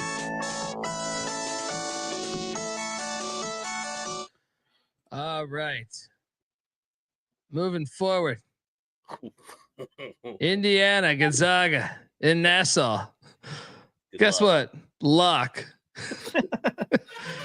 Gonzaga -9.5. Mike Woodson. Enjoy the beach, brother. Enjoy that beach. Catch the waves. And the golf course is down there. Who's coming with me? Me. I originally when Indiana lost the way they did, I was like, man, is this kind of a fluke loss? I don't think it is, man. I think fundamentally they have problems in that locker room, and a lot of it, the NIL, whatever, Mike Woodson. I think they're going to get blown the fuck out. I think Gonzaga by 30. I'll lock it. I think so too, dude. Yeah. I don't even know if it's NIL. I just don't think he's a good basketball coach. Like in college, maybe in NBA could work. Yeah. I just don't think it works. And I also think there's actually there's starting to become a gap from an age perspective It's like goddamn Bill Fitch coaching. You know what I mean? Like, yeah, this guy no one knows he played in the fucking NBA. I feel like besides, if I'm quoting Peter Sellers movies, well, goddamn, Mike Sellers, not the fullback for the Redskins. Mike Woodson was probably watching those same fucking movies I'm referring to at the theater. So there's probably a gigantic disconnect between player and coach if I had to guess. And I also just think in general, just because you go buy a roster doesn't mean you're actually going to win. I mean, we've seen this in football. We've seen this in basketball. It's just countless. We see it in baseball too, Bieniek, right? They need to actually show me that they can win big games. And I don't know that they can. Bieniek, what are you doing here? You won a national championship with the most NIL transfer portal, so and maybe not baseball, but no. Like sometimes it works if you can coach it. It works if you can coach it. I'm saying I was more so saying the New York Yankees, Bieniek. Yeah. MLB wise, I was maybe talking NIL with college, but yeah, MLB, the best team does not win every single year, and I think that's more of the game of baseball rather than the concoction of everybody on a single team. But for this Indiana Gonzaga game, I'm with you guys on Gonzaga here. Let's make this a triple lock. This is more of a Bulldogs bounce back than whatever the hell that was for Indiana in game one. In my opinion, at least. This guy, Gonzaga, he's still trying to protect the Big Ten. Read through the bullshit, Mac. He's like, this is more about Gonzaga. It's not about Indiana. Right? Indiana's still who I got winning the Big Ten. All right, but I didn't pick Indiana to win the Big Ten. I know, but you're still protecting them like they're your goddamn I took that other team in the state, right? In the Hoosier State, to win the Big Ten. But no, Indiana can't play defense. They're Swiss cheese down low, and I think Gonzaga has their way here. Triple lock. Happy Thanksgiving, people. Live a little bit. Make mistakes, but just not right here, because this is fire. Gonzaga minus the points.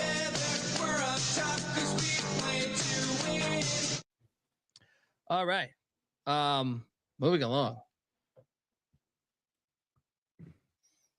Well, we're going to, as many would say in this country, we're going to La Jolla, California. It is called La Jolla.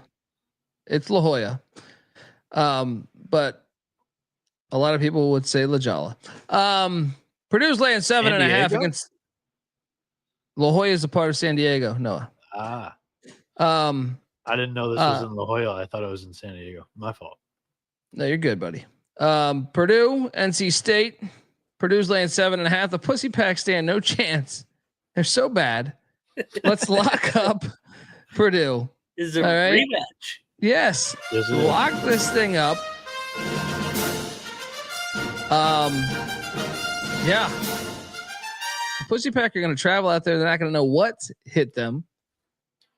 And they're also going to be a million distractions because La Jolla is fucking beautiful. I've done the La Jolla Comedy Store a shit ton of times in my life. And let me tell you, that area, there's distractions. Pacific Beach is right there.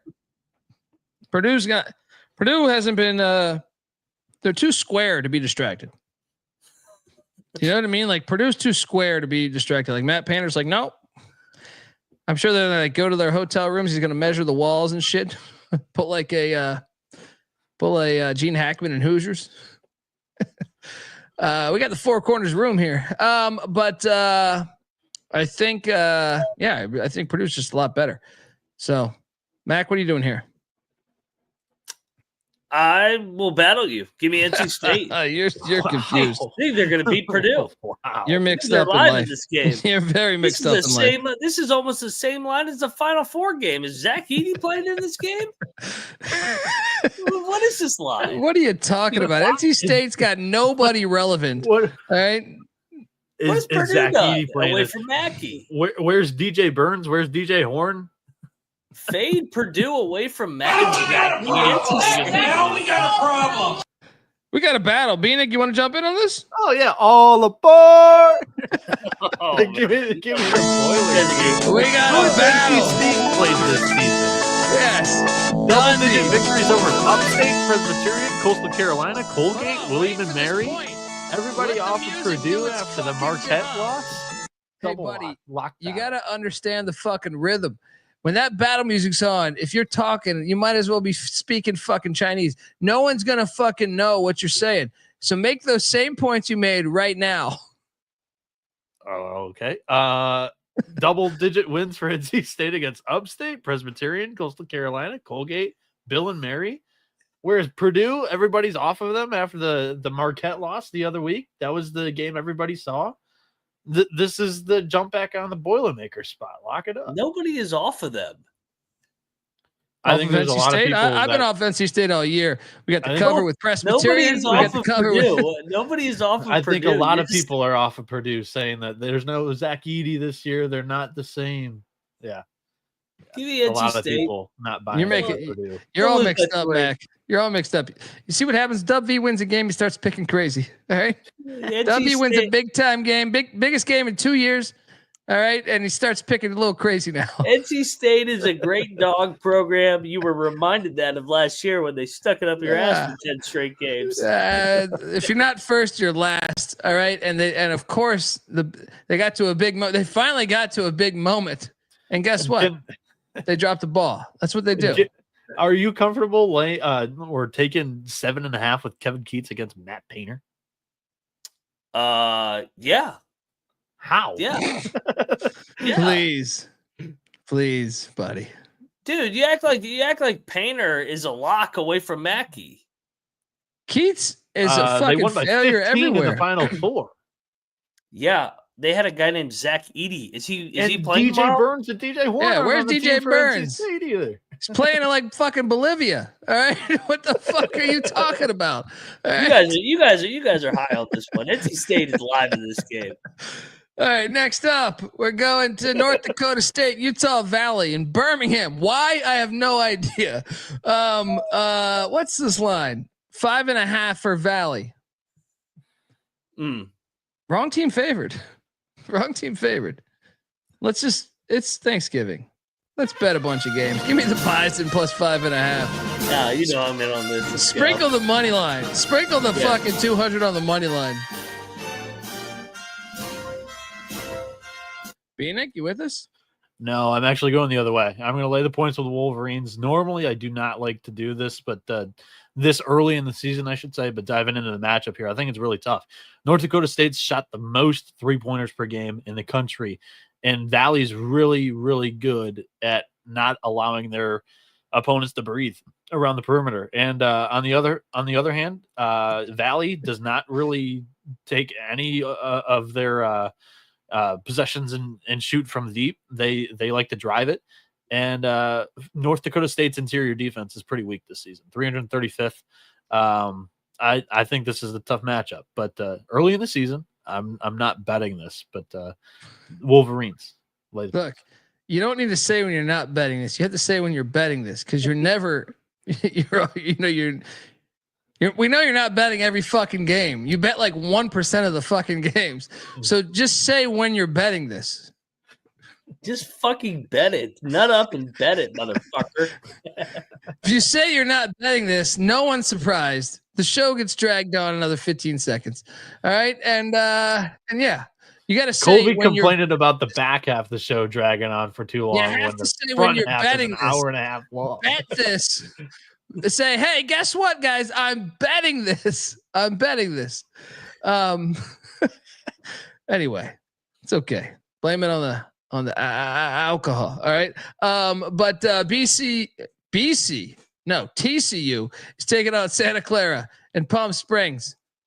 TCU is laying 3.5. I will lock up TCU minus 3.5. Get this pussy pack Herb Sendek. We got a little parlay brewing. We got a little fade NC State coaches parlay brewing in Southern California. Give me Purdue and TCU parlayed together. Let's go. Mac? I'm joining you, man. I'm out on Santa Clara, and this is Jamie Dixon's return to the great state of California, where he's from. Yes. I think it's a get up spot for TCU. They need to start stacking some marquee wins together. Give me a TCU. Lock it up. Double lock on these Horned Frogs. Bieniek. on TCU. Are you going to here. bet this game? No, I'm not. I'm on TCU here. Santa Clara was a team that I was relatively high on early on in the season, but they've just played so inconsistent. I can't get there right now. All right. Next up, Arkansas, Illinois. This game's fantastic. In Kansas City, Missouri. Which Ivisic brother plays better? This game is it's right after the Lions game. It's a national TV. Is it a Fox game? CBS. Yeah, they did this last year and they had huge numbers. So they party in Arizona. Well, nobody cares about America's team, the Cowboys. So nobody's watching that. That's right. Snooze fest against the Giants. Who cares? Give me Arkansas. I think Arkansas is going to win this thing outright. Yeah, lock. Let's go. I guess I'll drive it to the SEC here. In these games. Good old John Calamari is going to get it done. He's good as a dog. I feel like this is a nice spot for him. Illinois isn't proven as well, and I just think Arkansas is more experienced. So yeah, that's my angle in all these big matchups with the Illini. They're not experienced, so I think especially right now, maybe in February or something or January, you start thinking about taking the Illini in these big matchups. But I have to take Arkansas here. Yeah. So, Bieniek?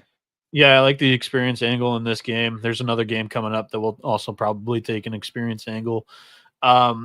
For some fun nugget, this is a rematch of the 2023 NCAA first round tournament game. So, Arkansas. All right, moving forward. Oklahoma, Arizona. Look at this fucking Wildcat going between his legs. What's this line? He's trying. He's about to. He's one dribble away. One dribble away. Half.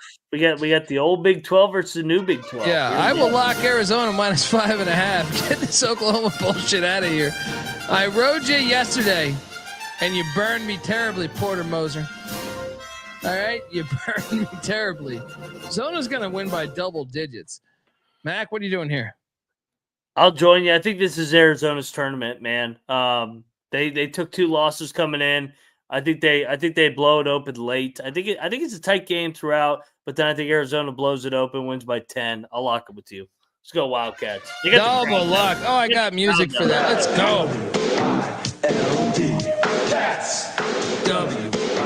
WILD Wildcats. Bieniek. Arizona's the more battle-tested team, but I don't know if I've actually loved what I've seen from the Wildcats so far this season. Give me the mysterious mystique of the Sooners here. I think this line is a little short. I don't know why, but after the blowout Arizona had in round 1, I think this line's short. I'll take the points. All right, buddy. Ole Miss, BYU, clash of cultures. I don't think there's a bigger clash of cultures in my fucking entire life. And the fact they're playing in La Jolla is even more hilarious. BYU laying 3.5. I'm locking up Ole Miss. Get this bullshit out of here. I know Ole Miss has looked a little questionable. All right. Just like this goddamn logo. All right. Which is a fire logo, but it's questionable in the realm of life. But BYU, this is like their first real test to me. Now, I will say this. As someone that hosted a comedy show in 6th Street of Gaslamp in San Diego for multiple years, you drive right past a gigantic the best way to compare it would be like if you're watching like Lord of the Rings and you see some just unbelievable castle at the buildup of the final act of the movie. There's a Mormon church on the side of the 5 freeway that looks so goddamn expensive. Yeah. I can only imagine how many fucking human beings go to it. So it might be a home game for BYU, but Ole Miss gets it done. That's why I think the line's telling that it's going to be a BYU home game. Like I mean, Ole Miss is ranked, and they're getting 3.5 on a neutral in Cali. Can I paint you the picture of the experience angle here? Ole Miss, their top 6 leaders in minutes per game are all seniors. 2 of the top 3 for BYU freshmen, one of them a Euro, and Yegor Demon. I think he's going to be a great player this season. He's a 6'9" point guard, for crying out loud. But this is their first true game. They've played nobody so far this season. Cannon Cutchings is the other freshman that is a real player for this BYU team, but they played Central Arkansas, Riverside, Queens, Idaho, and Valley State. They've got 4 freshmen in the rotation here. I'm just on the side of the experience here with Ole Miss. I'm with you, Bieniek. And Clark is right. That logo screams someone who lynched someone. See, and that's the thing. We should talk about this. Ole Miss leaned into it with this fucking logo, which, I mean, I actually think the logo's got personality, so it makes it cool at that, you know, at that point. But BYU, they're on the same level as Ole Miss. If you know the history of some of the scripture, it's quite the there's parallels in a way in historically with this matchup, I would say. I'm gonna join you, man. I'm getting Chris Beard as a dog. I think he's a better coach. I think he'll have his guys ready to go.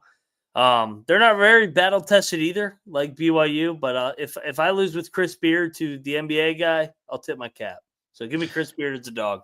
Oh, is this a triple lock? Is this triple lock? No, I'm not betting this. I'm not. God damn it, you motherfucker! With your 5-minute long points, and then you back away from it. Fucking Scarecrow. That's his new nickname. Scarecrow. I love that fucking Ole Miss logo. That's a great logo. No, it is a great logo. I mean, it's like UNLV's running Rebel, which I mean, UNLV had nothing to do with the Civil War. It's just a fucking cool ass old school dude with a musket who's not putting up with any bullshit. This guy, you know, it's a cool logo. It gives it personality. They should still, I mean, like, in my opinion, like, I don't understand the difference. You're still called the Rebels. Like Clark's talking about. Like, you might as well have a fucking cool dude on the or something unique instead of just the font of Ole Miss. I like the curve. Yeah, I don't know. I mean, BYU just ignores the whole thing, and it's just an undertone. You know what I mean? Who would win in a football game right now? Ole Miss, BYU, if we played it right now. BYU. Where's it at? In La Jolla? Yeah, if it's, let's say La Jolla. I go BYU. I would BYU too. I only say that because Saban said Ole Miss would somehow run through the Big 12, even though. Buddy, Saban's a fucking not happening. Like, I'm sorry, I know he's a West Virginia guy. I know he's a West Virginia guy. Football. I haven't said a word in a minute. I know he's a West Virginia guy, but he's so full of shit. Matchups. He said no one should be playing Mercer, right? He fucking played Mercer like 20 times when it wasn't like he's such a, I've always questioned, like, I actually argue all day with the narrative that he's the best. He's nowhere close to the GOAT to me. They paid players when they couldn't pay players. And then when paying players became legal, he said, let me step away. That's the reality. Go back and check when he was at Michigan State. He was 7-5 every fucking year. All right. Good coach, overrated by the fucking world. And some of his shit, when you compare it, is, to me, it's obvious. It's obvious. Like, go look at what he's done. It's like Jimbo Fisher was talking about. Go look at his track record. I know people personally who have laundered money for him at fucking LSU. All right. So shut the fuck up about NIL. Well, this is responsibility. Responsibility, my ass. Patrick Peterson also took $200K. He's from Miami. He was going to play for fucking Miami, and he takes $200K to play for LSU. I know that was Les Miles, but don't get it twisted. Les Miles was fucking like, are you kidding me? We know you're full of shit here. I know people personally who have laundered money for your goddamn program. Shut up. It's unbelievable. Anyway, Utah State. St. Bonaventure, undefeateds in Orlando of all places. Utah State laying 7.5. Give me the Bonnies plus 7.5, Mac. I think I like Utah State. I think they're the more battle tested team. Coming off that Iowa win. And I think they opened it up late. They're really good offensively. Give me Jared Calhoun and the Aggies. Yeah, I don't think the Bonnies have the defense to slow down the Aggies either. I'm on Utah State. I'll probably bet this. Check the picks page. Give me the Aggies. It's my team. Washington, Colorado State, and Palm Springs. Lock, Washington. Look, I know Nico Medved invited me to some restaurants at Fort Collins, and I appreciate that. I will gladly hit you up when I go there. But I think your team is ass doo-doo play, to quote the great Cool Keith. Give me Washington. I think Washington with the great Osabar is way, way better. I will lay the 2.5. Lock it up. Mac? Stand by 1 second. I need to check one quick thing just because we have Sprinkle going back to the Mountain West where they got swept, I believe, last year by Utah State. So, yeah, I like Washington. I think they're the better team here. I'm out on Colorado State. I'll lock Washington as well for a nice bounce back win here. They split. Colorado State won by 20 at home. Colorado State's whole team's gone. They suck, guys. I hit on UC Riverside. I'm telling you, bet on Washington. It's probably my favorite game of the night. Yeah, this is a triple lock. Washington's defense is good enough to slow down whatever Colorado is going to throw at them this season, in my opinion, or in this game, in my opinion. Yeah, I'm telling you, man. And I even sensed it at media days. Like, I was like, man, they know they're not that good this year. Let's go. Triple lock. All these dogs, these Huskies.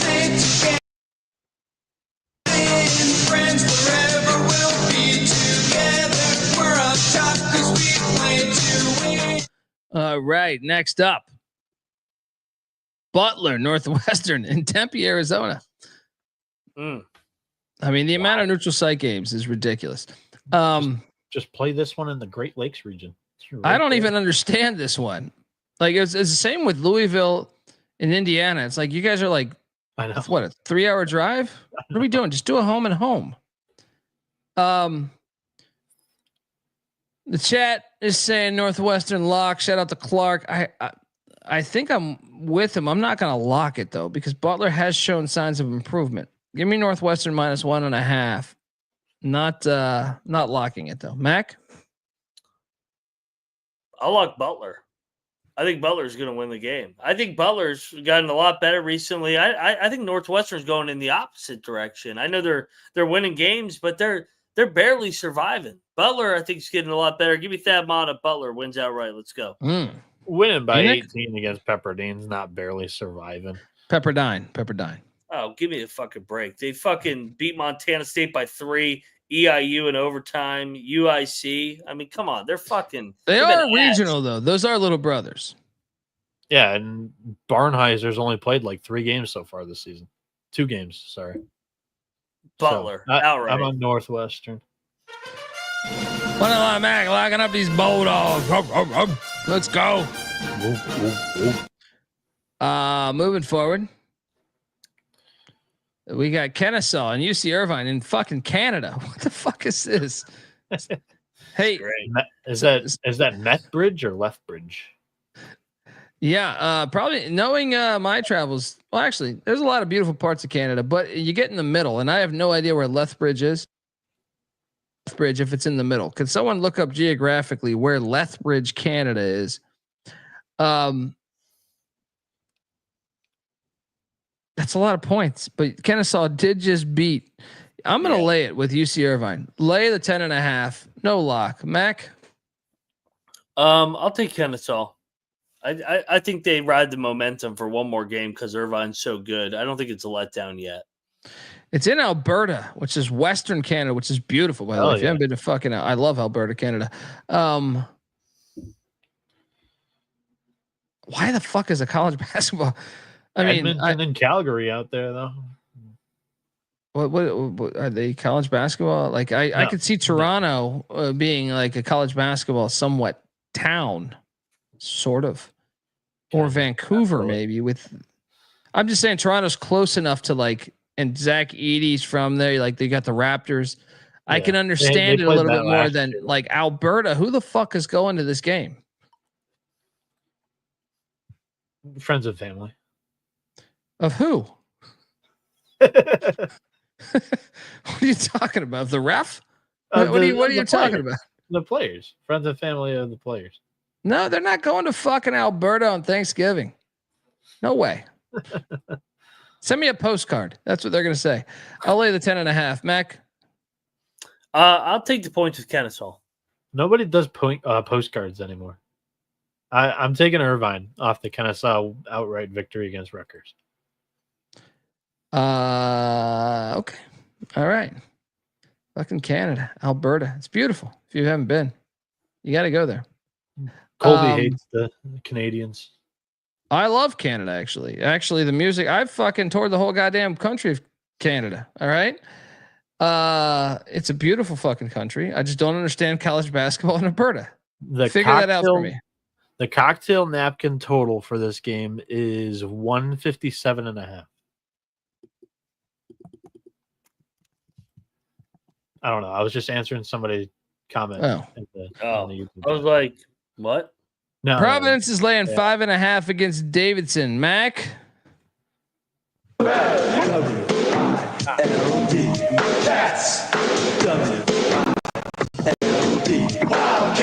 me the 5.5 with Davidson. Yeah, I think this is a bait. This is that 5.5 trap line. I'll lock up Davidson. I think they're gonna win outright. I think that these are two evenly matched teams. I'm out on Providence. Yeah. Bieniek? No. Yeah, I think Davidson covers here. Providence has really played with their food without Bryce Hopkins, and I was really banking on them trying to build some momentum here in the MTE. This was the date they had circled for his return, and he didn't even check in. So I'm a little disappointed, and I think it smells something's up. So Wildcats. Here we go. Let's go.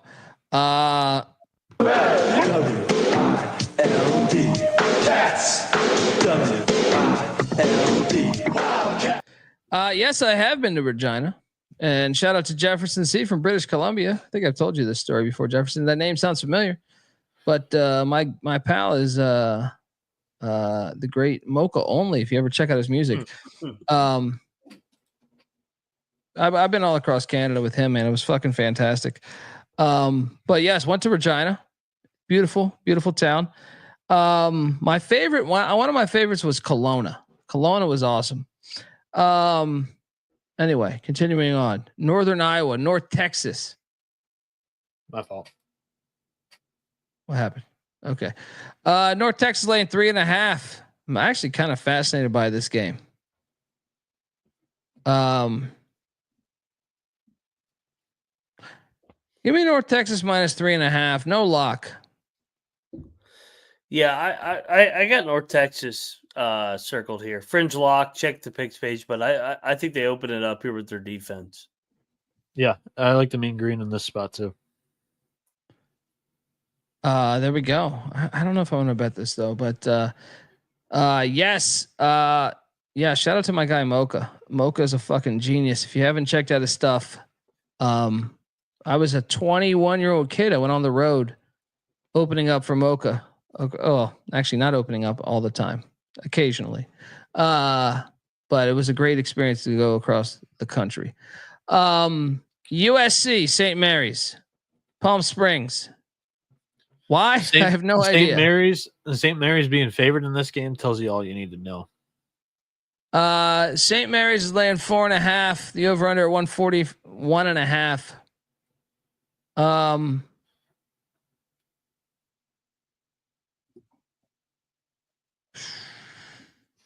Give me USC. Give me USC. Give me the must bus as a dog here. I'll take the points, I guess. No lock. What's the reasoning? Can we go in depth on that pick? I mean, you got St. Mary's away. Athleticism. Yeah. And I mean, Musselman traditionally is good as a dog. The neutral game or whatever, neutral tournament or something, whatever. They went 1-1 in last year, Seton Hall in Oklahoma. Different, whatever. I don't know where I'm going with that, but USC went 1-1. St. Mary's, on the other hand, I think this line's pretty telling. They're laying points against a pretty notable program on Thanksgiving. I think that's going to catch a lot of people's attention. I think St. Mary's wins this thing by 2 possessions or even more. I think the defense gets it done. USC, with all that athleticism, has really struggled, in my opinion, this season against not so great competition so far. All right. You lock in St. Mary's? Battle? It was a fringe lock of mine coming into the show. What does that mean? A fringe lock? We say it all the time on the show. So you're not locking it, though? No. Okay. Moneyline Mac taking USC plus 4.5. I'm staying away. Yeah, maybe if I'm having a good day, I'll sprinkle a little bit of this. Jay says, Colby, do you rep? No, not at all. But Mocha only does, and he's fantastic. And he did the score for my pilot. We'd been friends before that, before he was really big with Swollen members. So yeah, he did the score on my entire pilot. So we've been friends for a long time. Another angle too is the first-year head coaches have been good in these first games in the MTEs, whether it's DeVries, Kelsey, Byington at Vandy, Dusty. At Michigan. Yep. Yeah, that's a good point. That's a good point. Kent State is also the selection of teams is impressive. Kent State, Towson in Alberta, Canada. Kent State's laying 1.5. Is Rocco calling this? Yes, he is calling these games, by the way. I forgot about that. Shout out to our guy Rocco Miller. He's on the call, and he's what's the name of this? What's the network? What's the network on this? I don't know. He shot us a text today saying that it's ESPN Plus, I believe. They're on these. Oh yeah, shout out to Rocco Miller. He's the fucking man. I am gonna go Kent State minus 1.5. Mac? I think I like Towson, man. I like the experience of Towson. I think they're tough. A game that I think is a coin flip. Give me the points. This is called the Western Slam, by the way. He's calling it. So, Bieniek, what are you doing here? To hear a familiar voice on the call. I'm taking Kent State in this one. I think it should be a great battle, though. This is going to be a good game. Grant Clarkson saying, why the fuck are these games being played in Canada? The only thing I could is maybe they're honoring James Naismith. Wasn't he Canadian who created basketball? It's the only thing I could think of like why. That's a pull. I don't know. Tune into the broadcast and maybe find out. I believe James Naismith's Canadian, so maybe they do some type of tournament for James Naismith. That's me talking out of my ass a little bit, but that's my guess. Next up, UNLV, Mississippi State, and Tempe. Mississippi State laying 7.5. Give me these Rebs. I don't like laying 7.5 with these dogs. Give me UNLV out in the desert. They're used to the desert. Mac, what are you doing here? Yeah, I'm gonna lock UNLV. UNLV's I'll join you. Play up to the competition team. I'll join you. Give me the 7.5 with the Rebs. They'll be up for this. Blast off those rifles. Bieniek, what are you doing here? I'm going to take the Bulldogs. I think defensively they're going to have the Rebs in fits. All right, and final game of the night in Palm Springs, New Mexico, Arizona State. Island game for what it's worth. Oh yeah, standalone. I was going to lock it anyway. Arizona State's winning this on the money line. Get this bullshit out of here. Bobby Hurley means business. Mac? There's some coaches I just like taking as a dog. Bobby Hurley is one of them. He's been kind to me so far this year.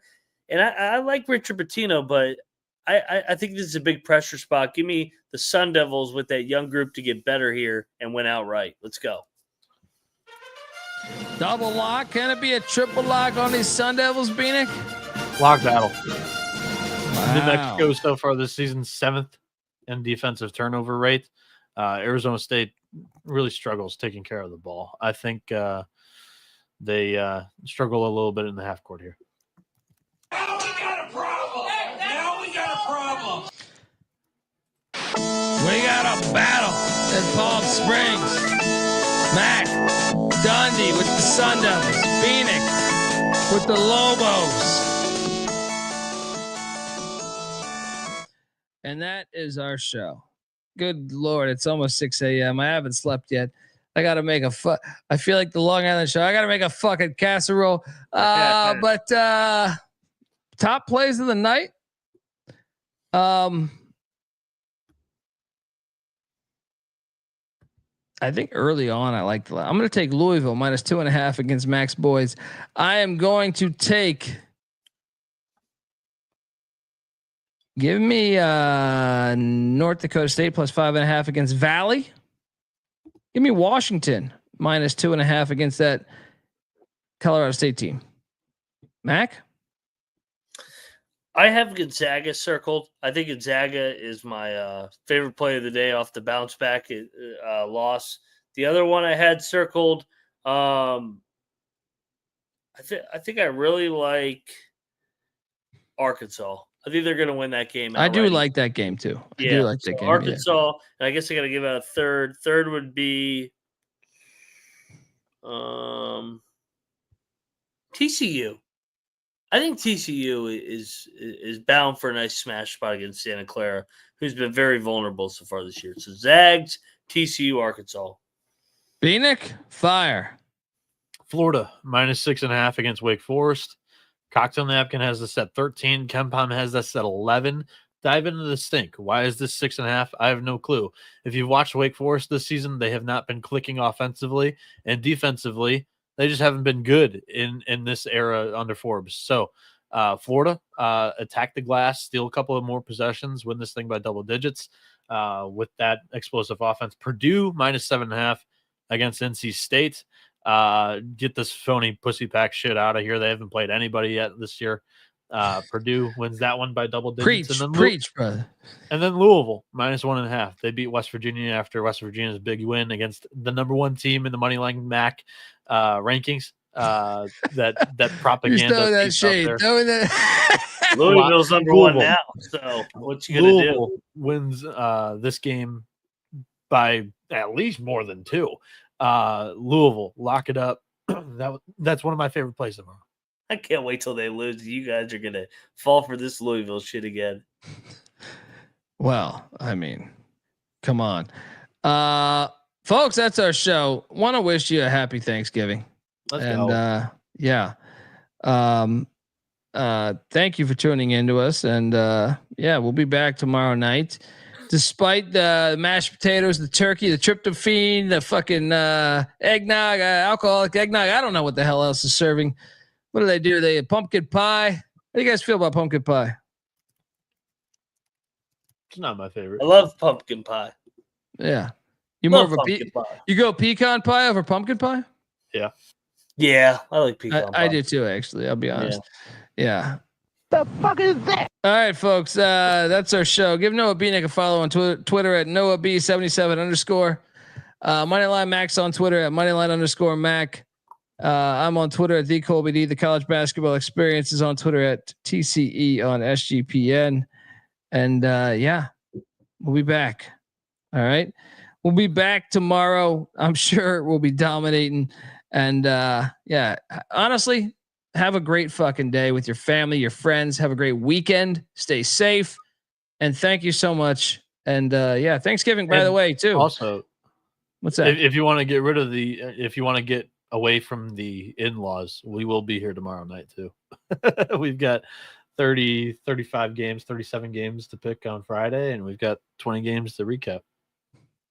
There we go. Right there. Thanksgiving. All right. No, happy Thanksgiving. Appreciate you guys tuning in. Stay safe. Shout out to everybody and have a good fucking day. Have a good day. Cause the day's about giving, give some fucking food to your fucking neighbor. Let's go. All right. Till next time. You better start thinking about yours. Yeah, we out of here.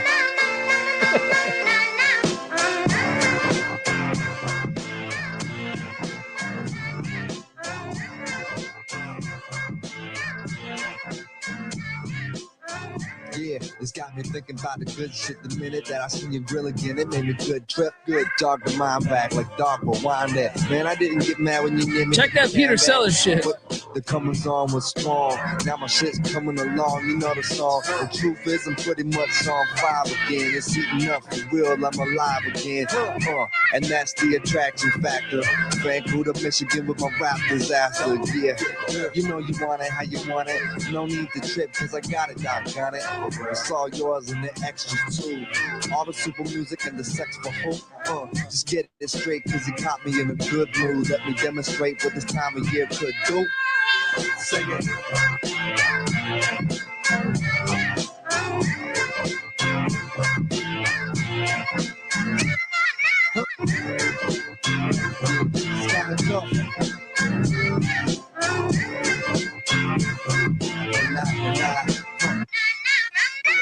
Yeah, last time you got the hot shit that I made, I was not the hot shit. Why?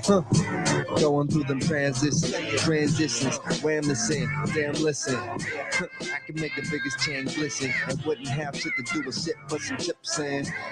I don't get down like that. I'm the super rap mammal with the crown and back. I'm so sore thumb, sticking out like some stick gum.